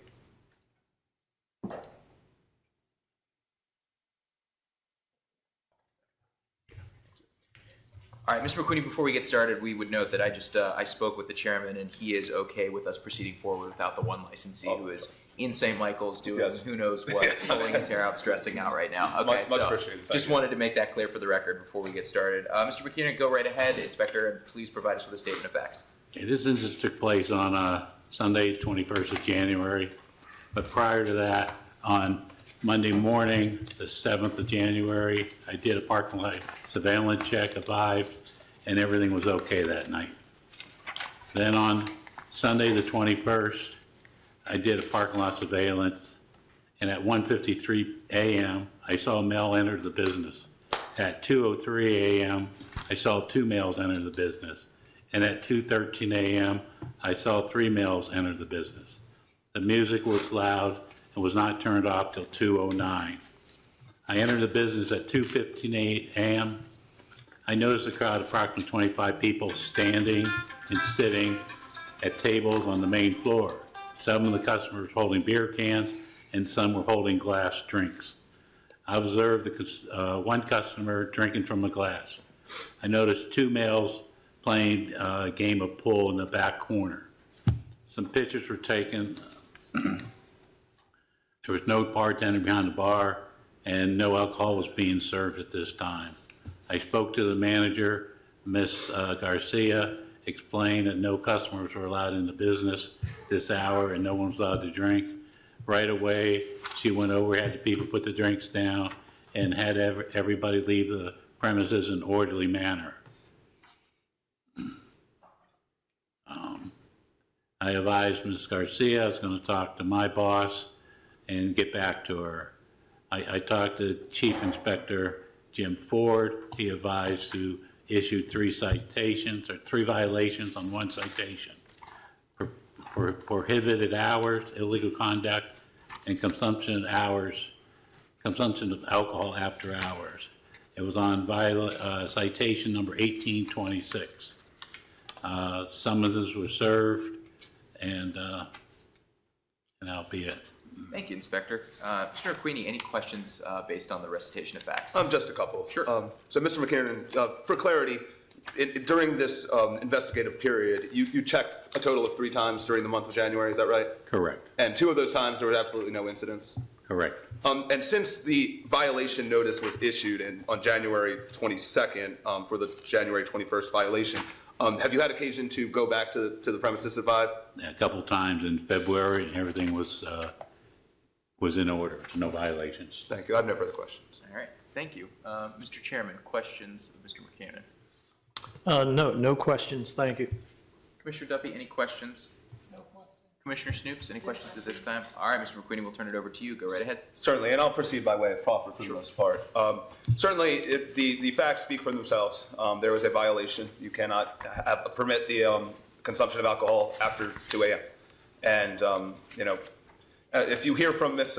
Garcia or Ms. Mendez, in a moment, you'll see that sometimes she can be too nice for her own good. It's hard sometimes to tell people that the fun is over and you have to go home. I think Green Day has a song that could effectuate the you don't have to go home, but you can't stay here mindset. But certainly, she's always been very cooperative from the beginning. The moment Mr. McKiernan came in, she immediately shut everything down, told everybody they had to come back, and there's been no issue since then regarding consumption after hours. And from Mr. Dittermile's perspective, as the licensee, he knows that the buck stops with him. He, as an owner of the company and as the licensee, is responsible for ensuring compliance. And certainly at 2 a.m., I assume that he was not awake. But nevertheless, it's the buck stops with him. It's his responsibility, and he acknowledges that. So certainly, this is the first violation for vibe, and would certainly defer to the discretion of the board. And I guess in terms of the sanction that will ultimately come down, there was no evidence to support that alcohol was served after 2 a.m. And certainly, Mr. McKiernan stated that when he went inside, there was nobody behind the bar. But Ms. Garcia, or Ms. Mendez, was still on duty as the manager. So to the extent that the board would find maybe perhaps that the merger doctrine could be applied, and that maybe 2 of these offenses or 3 of the offenses could all merge into the same citation or violation for allowing consumption after hours, certainly that would be appreciated in terms of the overall cost of this violation. So with that in mind, Mr. Dittelmeyer, is there anything that I've left out, anything that you'd like the board to know? No, we'll just make sure that this definitely does not happen again. Okay. And Ms. Mendez? No, I'm really sorry. I promise you'll never happen again. All right, thank you, Mr. McQuinney. Mr. Chairman, any questions? What precautions have either Mr. Dittelmeyer or the manager taken to make sure this doesn't happen in the future? Have you taken any particular steps? Sorry, can you repeat that question again? Yeah, what precautions or what steps have you put in place to prohibit or stop this from occurring again? Have you? To be honest, we haven't talked about.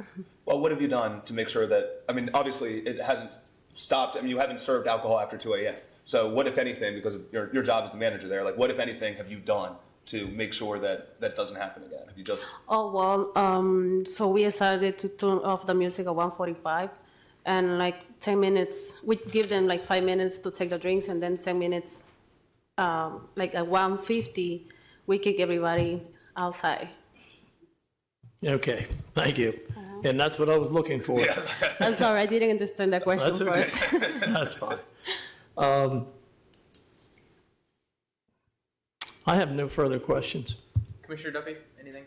No questions. Commissioner Snoops? No questions. Mr. McQuinney, anything you want to add? No, thank you. All right, Mr. Chairman. Okay, well, appreciate everybody's honesty in this case, and I'm sure you appreciate the gravity of serving alcohol after 2 o'clock. There is a control point, and that's 2 o'clock. And it's very important that you manage that, or whoever the manager is, Mr. Dittelmeyer, for that particular evening, or morning, I should say. Keep in mind that we know a lot of people want to hold on to their drink or finish their drink or whatever, but you can't allow it. You need to either dispose of it or they need to finish it, and you need to have them out of the building. They need to be off the premises. The only people that should be on those premises after 2 a.m.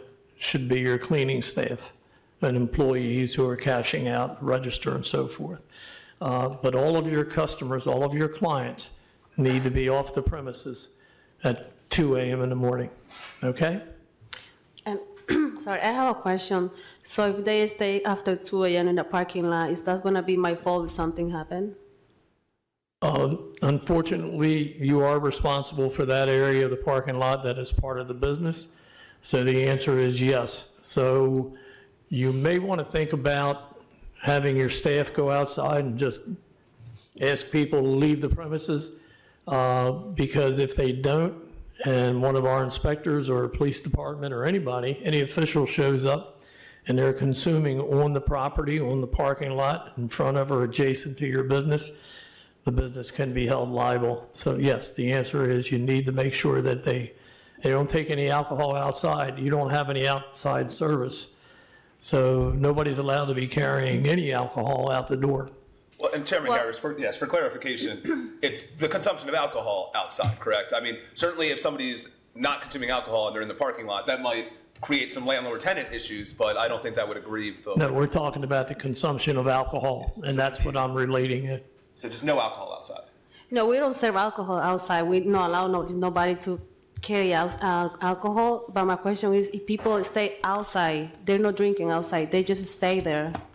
Because I have seen like so many times people don't want to leave the parking lot, Ma'am, and I always gotta stay there. I understand what you're getting at, but I think you need to consult your Yes, attorney. well, we'll at this talk point in about time. that after. Yeah, I the got board you. can't really give legal advice on what is Right, I got permissible you. and what isn't permissible with respect to people loitering in parking lots. So, but I appreciate the question. It's a good question. Yep, thank you.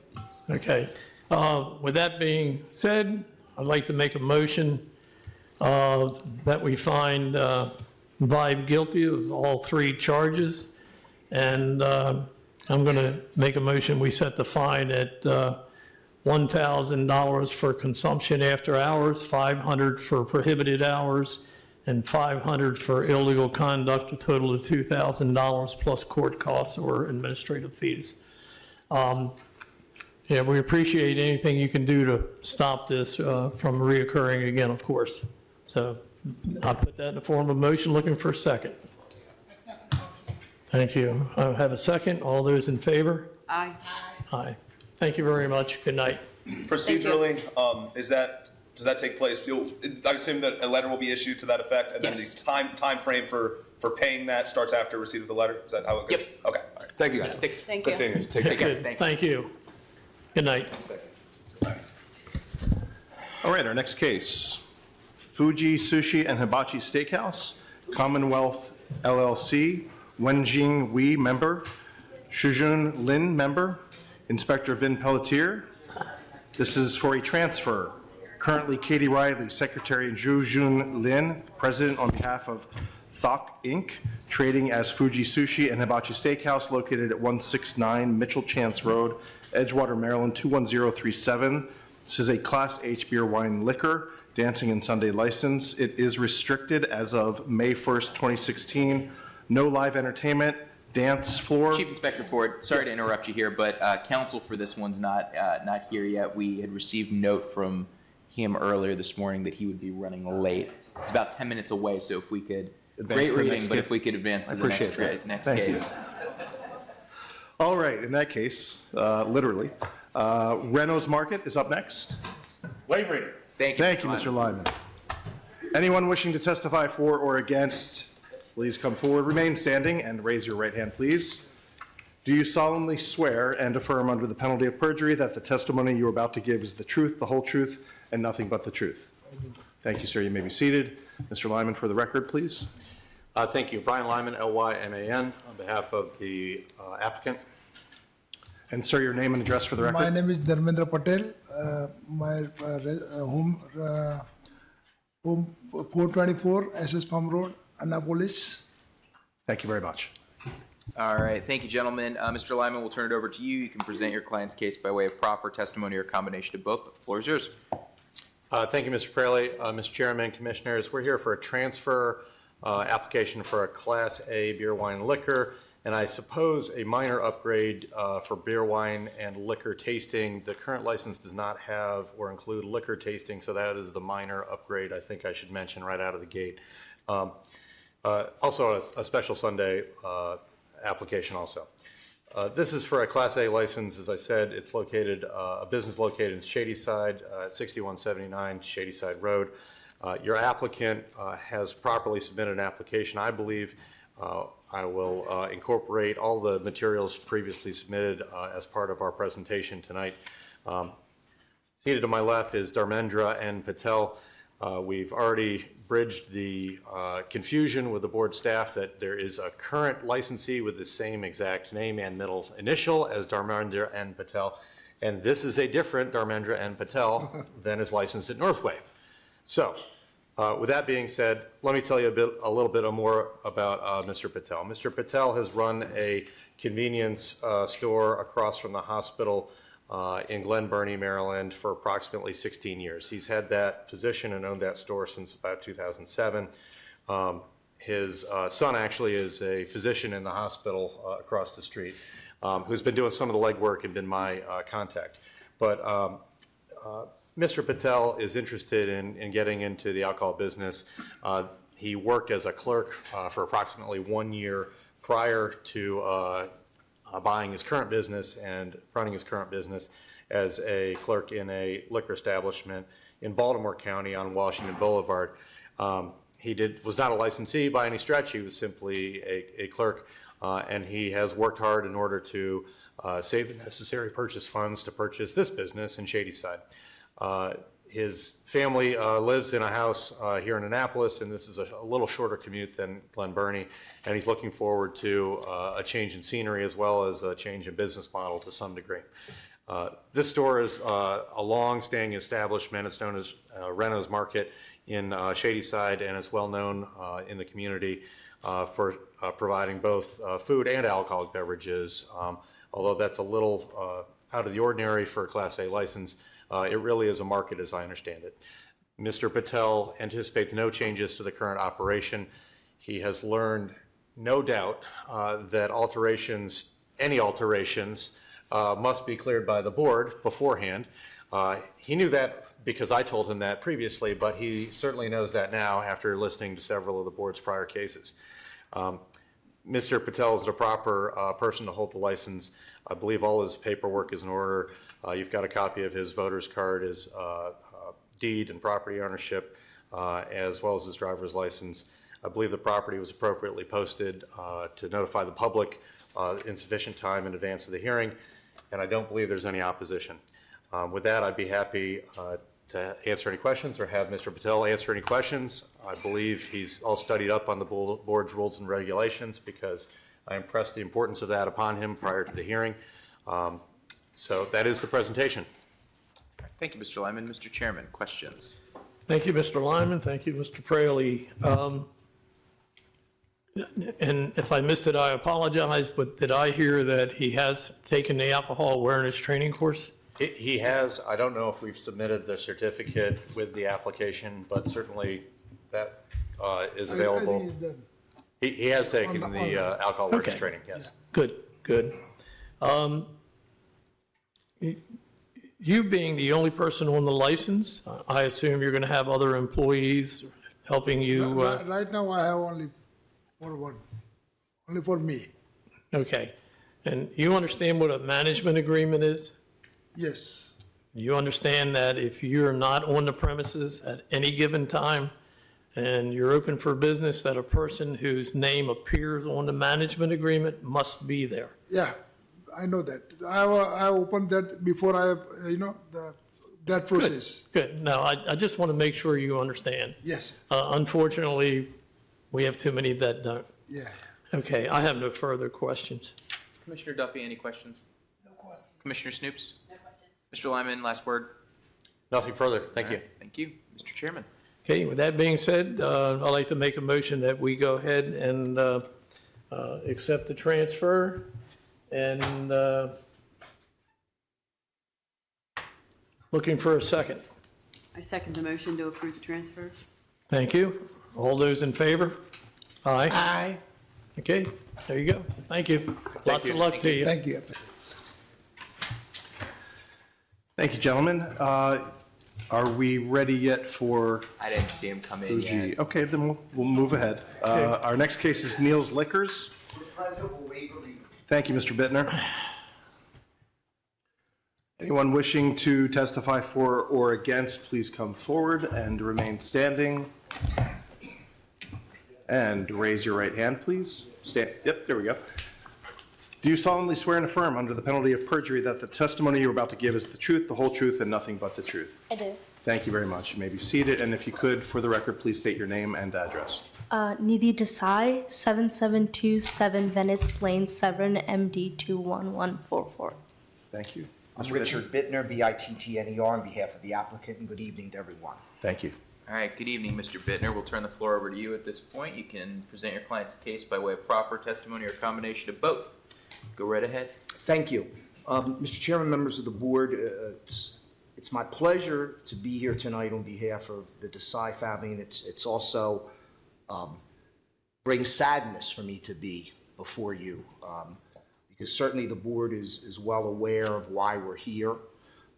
This is Neil Desai's daughter, Vicky Desai's daughter, and jumping ahead if I can a bit, what we hope the board will approve here today is Mrs. Desai's sale and transfer of what was Severn Liquors to her daughter as Neil's Liquors. And you can see in our application that Needy has created a completely separate standalone corporation to operate Neil's. She's the sole officer. Her mother has no interest in the business. It's been sold to Needy's, and we've disclosed that in our application. So she is, most respectfully, Mr. Chairman, members of the board, a fit and proper person to hold the license.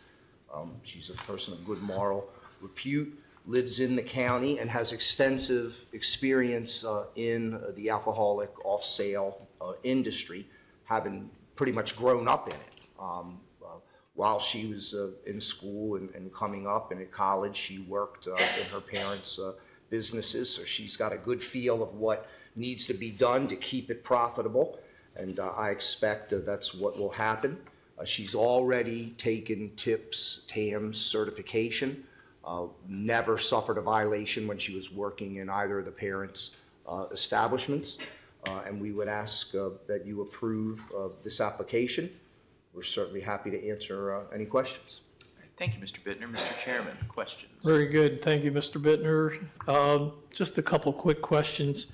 I know you've worked in both your mom and your dad's stores, so you're familiar with the liquor business. Yes. And I understand you've been alcohol awareness trained as well? Mm-hmm. Okay, good. I think it's really important that I stress something, and that is you will be operating Severn or Neil's Liquors. Correct. And I believe your mother may be operating your dad's establishment, Telegraph. Correct. Okay? Neither should either one of them intertangle with alcohol. I can't make this any more specific or plain, and I'm sure Mr. Bittner is, if he has any, will stress that to you. Also, are you going to retain the employees that are presently there? I am, yes. Okay, do you know if all of those have alcohol awareness training? They do. Okay. The license that presently has a restriction on it. Do you know what that restriction is? I do not. Okay, well, it's pretty simple. You'll see it on the liquor license, and we're gonna extend that restriction into to Neil's, and it says, and I quote, "All employees who handle the sales of alcoholic beverage must be certified in a state-approved alcohol awareness course." And that means before they start work. Okay.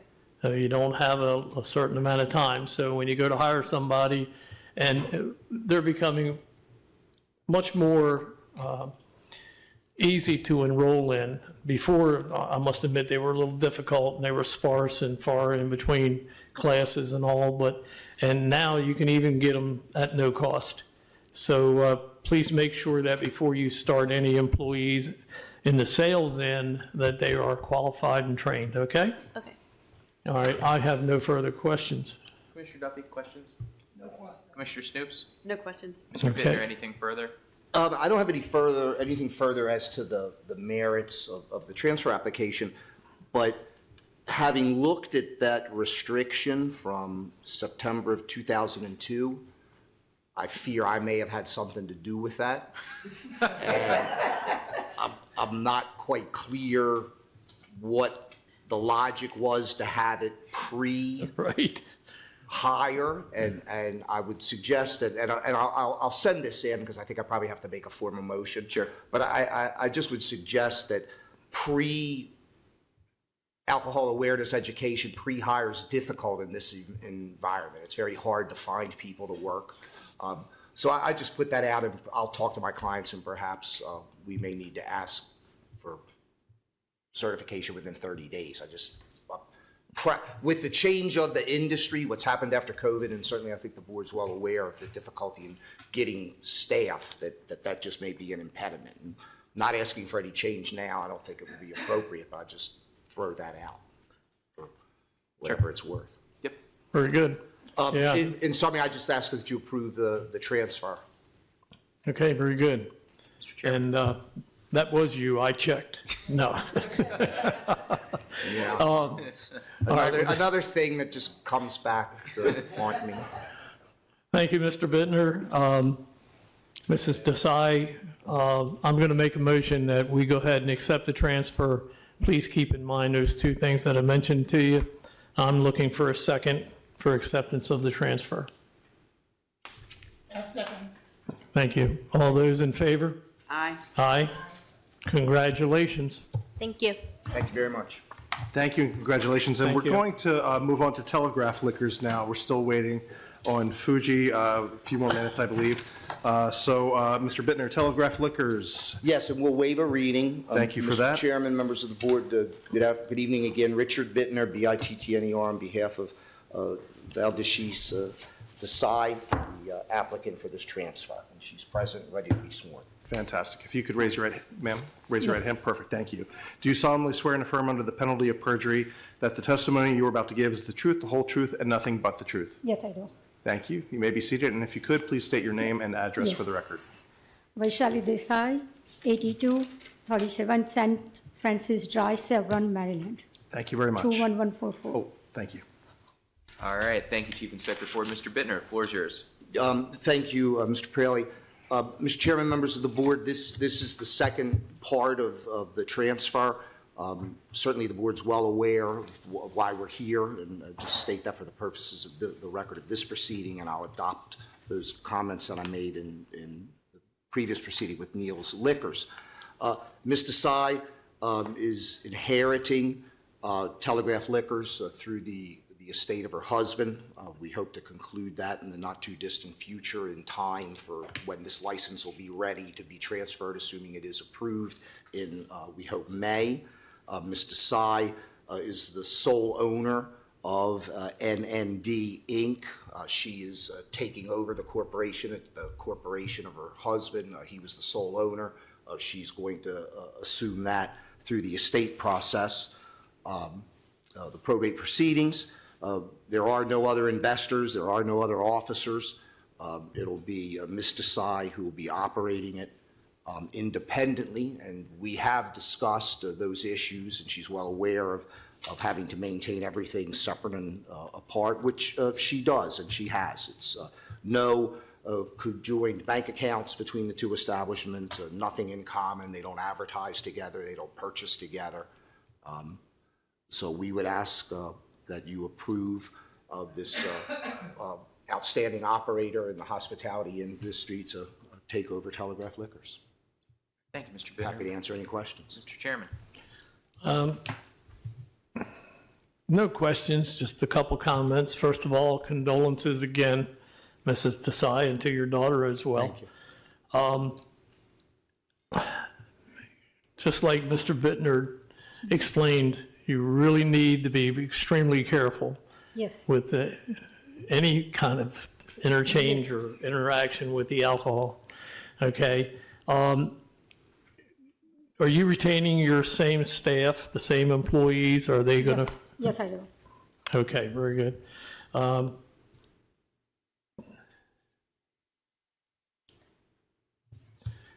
And that restriction that was on your husband's license also carries over onto your license, exactly as it's written. Mr. Bittner can talk to Mr. Praley about that at a later date. All right, all employees in licensing must be certified in a state-approved alcohol awareness program. Yes. Okay, I have no further questions. Commissioner Duffy, questions? No question. Commissioner Snoops? No questions. Mr. Bittner, anything further? No, only that we ask the approval of the license. All right. Transfer of the license. Mr. Chairman. Okay, thank you, Mr. Bittner. Mrs. Desai, I'm going to make a motion that we approve the transfer effective as soon as you get all the necessary paperwork and everything straightened up with the Liquor Board administration. I'm looking for a second. I second the motion to approve the transfer. Thank you. All right, with that being said, all those in favor? Aye. Aye. Thank you. Thank you. Congratulations. Have a good evening. Thank you very much. You'll have a good rest of your evening and week. Thank you. Thank you very much. Thank you. Okay, we will be moving on to Illusions Restaurant and Bar for our next case. It's Illusions Restaurant and Bar LLC. Natasha Stovall Roll, member, Inspector Jacqueline Alsup. This is for a new license located at 7089A Baltimore Annapolis Boulevard, Glen Burnie, Maryland 21061. This is for a Class H multiple beer, wine, liquor, dancing, and Sunday license. Good evening. If you could raise your right hand. Thank you. Do you solemnly swear and affirm under the penalty of perjury that the testimony you are about to give is the truth, the whole truth, and nothing but the truth? I do. Thank you very much. And Ms. Roll, if you could state your name and address for the record. Natasha Roll, 322 Wilson Boulevard, Glen Burnie, Wilson Boulevard Southwest, Glen Burnie, Maryland 21061. Thank you very much. All right, good evening, Ms. Roll. Good to see you. Good to see you as well. We'll turn the floor over to you. This is your opportunity to present your case to the board. You can do so by way of proffer. I'm assuming you don't have any other witnesses, but if there are any documents or exhibits you would like to introduce, just let us know. We can bring them up forward to the commissioners to view. But at this point, the floor is yours, okay? Alrighty. Good evening, everyone. Sorry for my voice. We've been training. So I'm Natasha Roll. I'm the owner of three businesses in AA County. I'm also a homeowner in Anne Arundel County, and I also have a business in Howard County. My businesses are a full-service catering company, Too Blessed to Be Stressed Catering, which I've owned for 17 years. A banquet hall, the Grand Ballroom, we've owned for 3 years. And then now a restaurant, Illusions Restaurant and Bar. I'm alcohol awareness certified, and trust me, this journey to this process has not been easy. In May of 2023, we acquired a leasing opportunity for the old Willow Snyder's location in Burwood Shopping Center in Glen Burnie. Application was accepted by the landlord, but stalled for 3 additional months by larger corporations in the shopping center. In August of 2023, we finally obtained the keys and were able to start cosmetic updates to the space. December 2023, our liquor application was approved and court date was granted for January. In January, the court date was removed per the board due to a building construction violation at another facility owned underneath my brand, the Grand Ballroom. The violations were addressed and our application was requested and allowed us back today for the docket. In February, final permits and certifications were issued by Maryland from all offices required. March, we finally got all of our ducks in a row, and March 17th, we're slated for a grand opening without a liquor license, which will have a bearing on our potential income as a small business. Being determined individual that I am to succeed, we have become accustomed to pivoting. So Illusions will start by offering elevated mocktails, a full menu of American, Southern, and island cuisine for the locals surrounding. We are prepared and ready. The locals are ready for what we plan to offer them. And we're hoping to be able to get approved for a liquor license, to be able to add that portion on to what we plan to begin with. All right, thank you, Ms. Roll. You're We'll welcome. see if the commissioners have any questions, and we'll start with the chairman. Mr. Chairman. Are you ready to open your doors, Ms. Roll? Yes, we are, and the community is banging it down. Okay. I know it's been a little bit of a task, It has. to say the least. Do you have any experienced people that you're going to be hiring to assist you in the management of Illusions? Yes, we have, within the company, we've hired a bar manager, and all of our bar team are certified with tips, as well as we required all of the servers to take that class as well. And all of our team in the entire facility took food service safety as well. So we took care of that cost, but we wanted everybody to know what the requirements are for both the liquor side as well as the health department side. Okay, very good, thank you. No further questions at this time. Commissioner Duffy, any questions of Ms. Roll? No question. Commissioner Snoops, any questions? Ms. Roll, anything you want to add?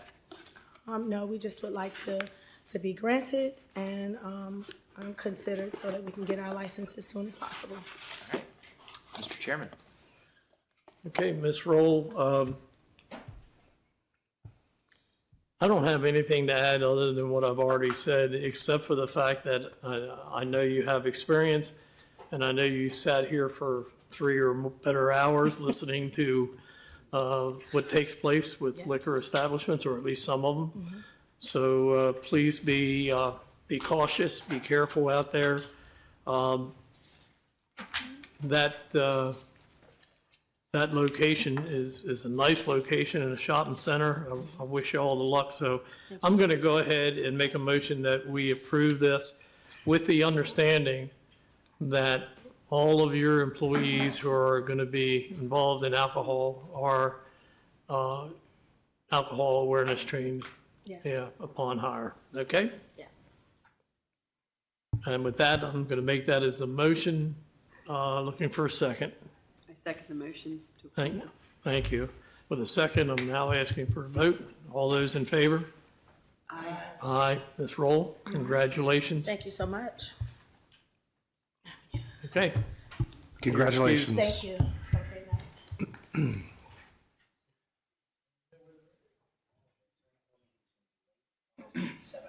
Right.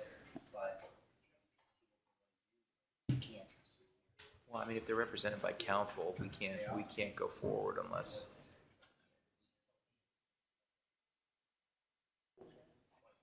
That was, 30 minutes ago.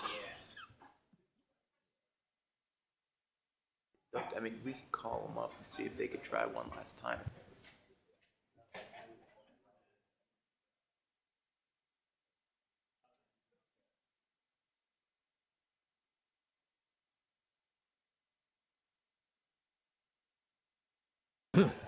Yeah. Fuji Sushi Steakhouse, please come forward for a second, please.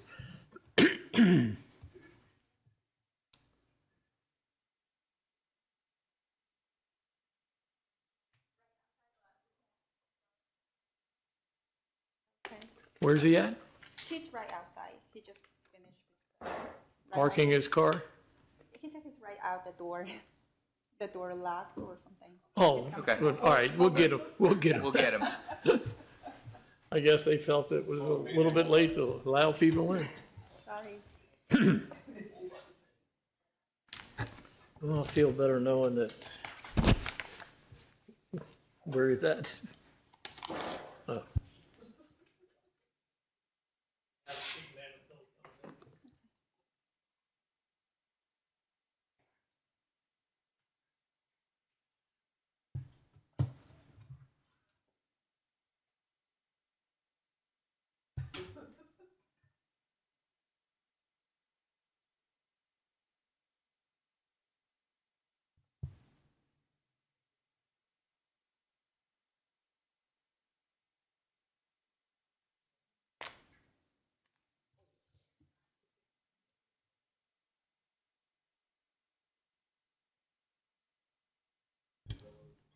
For those inspectors, this is a transfer. I don't really feel that we need to obligate you to stay here any later than we have already. So anybody that would like to leave is more than welcome to leave at this time, or you're welcome to stay. Dre woke up. I mean, okay. First one out of his seat right there.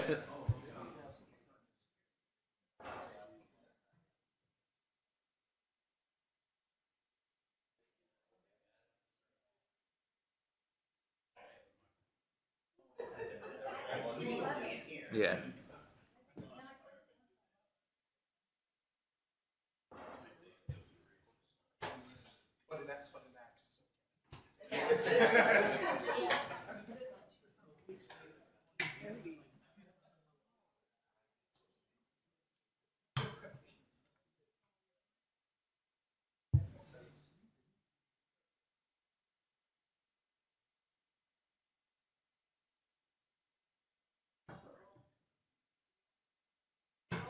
Uh-oh.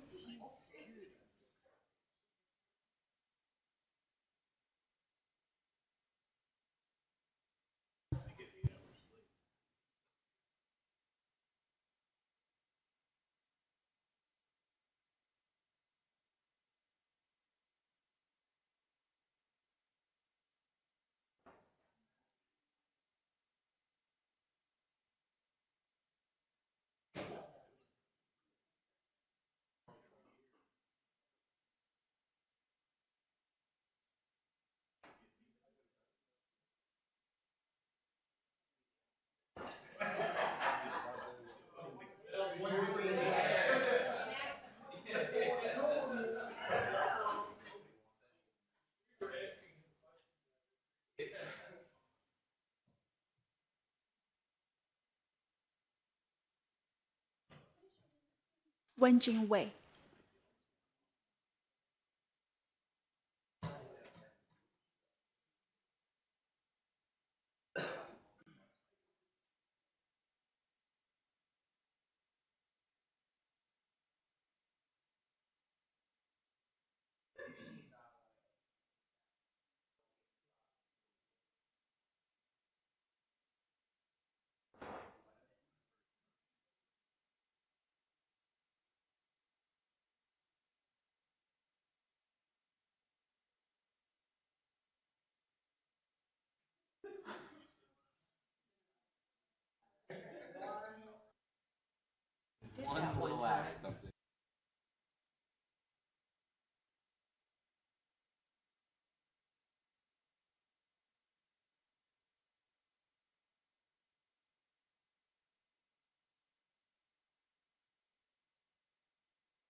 Okay, folks.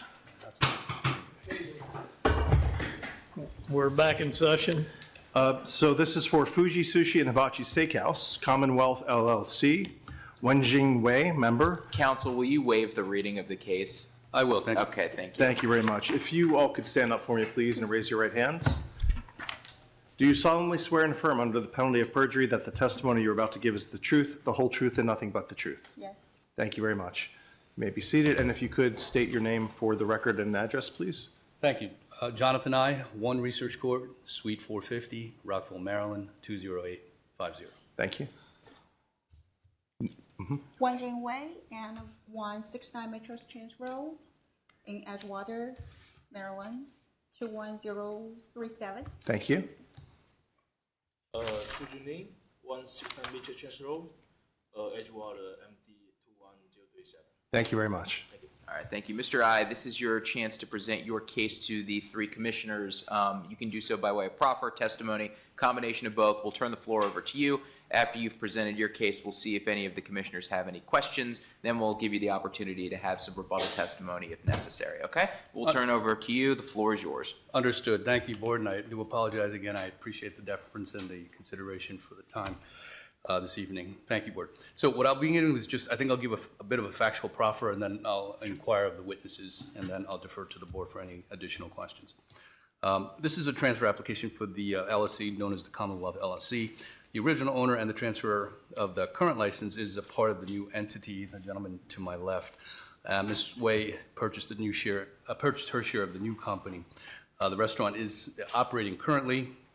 As to the business itself, the restaurant is going to be just a transfer. There's no change. It's going to continue to operate in the same fashion into the cuisine. The staff, everything is going to be the same. There is no substantive change to the business itself. May I now inquire of the witness? Sure, go ahead. Sure. Please state your name again. Wenjing Wei. Okay, Ms. Wei, are you a citizen of the U.S.? I'm on permanent. Permanent resident? Yeah, right. Okay. Have you ever been convicted of a felony? No. Okay. Have you ever previously held a liquor license in Anne Arundel County before? No. If approved, would this be your first liquor license in Anne Arundel County? Yes.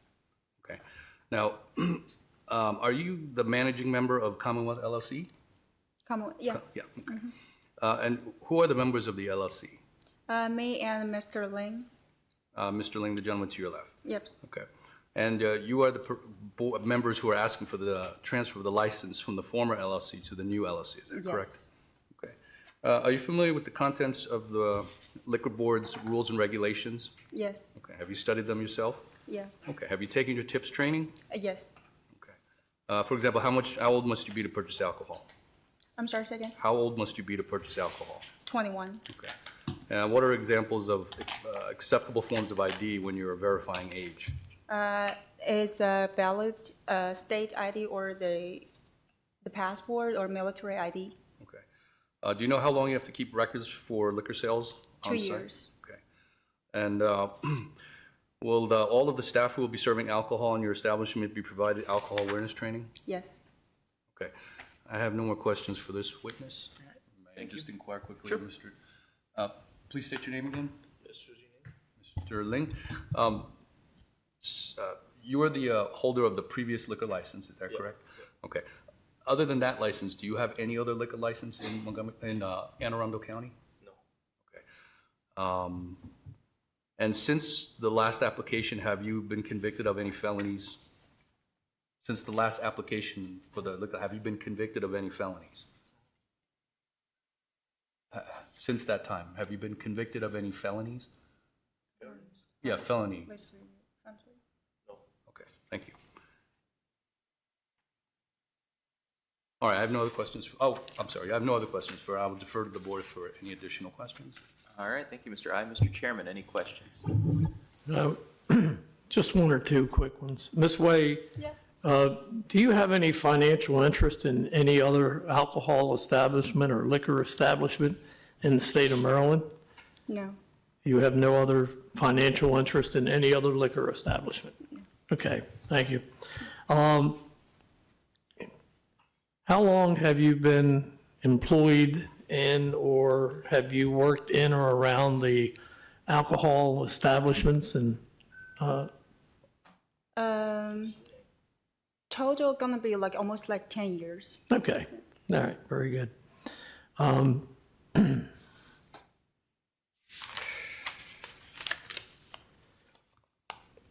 Bear with me 1 second. Let me check one item.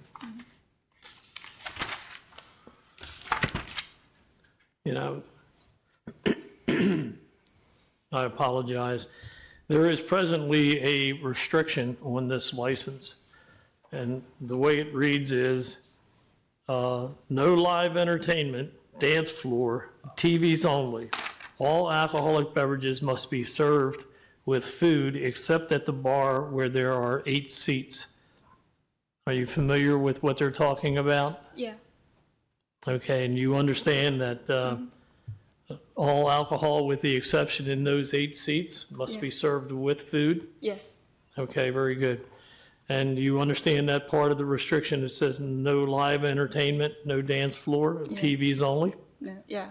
Okay, very good. I just want to make sure, because I'm going to keep that restriction in effect going forward. If at any time in the future you want to ask to have it changed or altered, you're more than welcome to ask. Okay, I have no further questions. Commissioner Duffy, any questions? No questions. Commissioner Snoops? No questions. Mr. I, anything you want to add? No, Your Honor. I'm sorry. No, sir. But I do the same thing all the time. You're making it feel really good. Yeah, it's got Yeah, right. All right, Mr. Chairman. Thank you, Your Honor. I mean, thank you, Jimmy. Okay, with that being said, I'd like to make a motion that we accept the transfer. Looking for a second. Second. All those in favor, please say aye. Aye. Thank you very much. Thank you. Congratulations. Take care. Good night. Thanks. Good night. I hope you have Thank better you. luck getting out than you did getting in.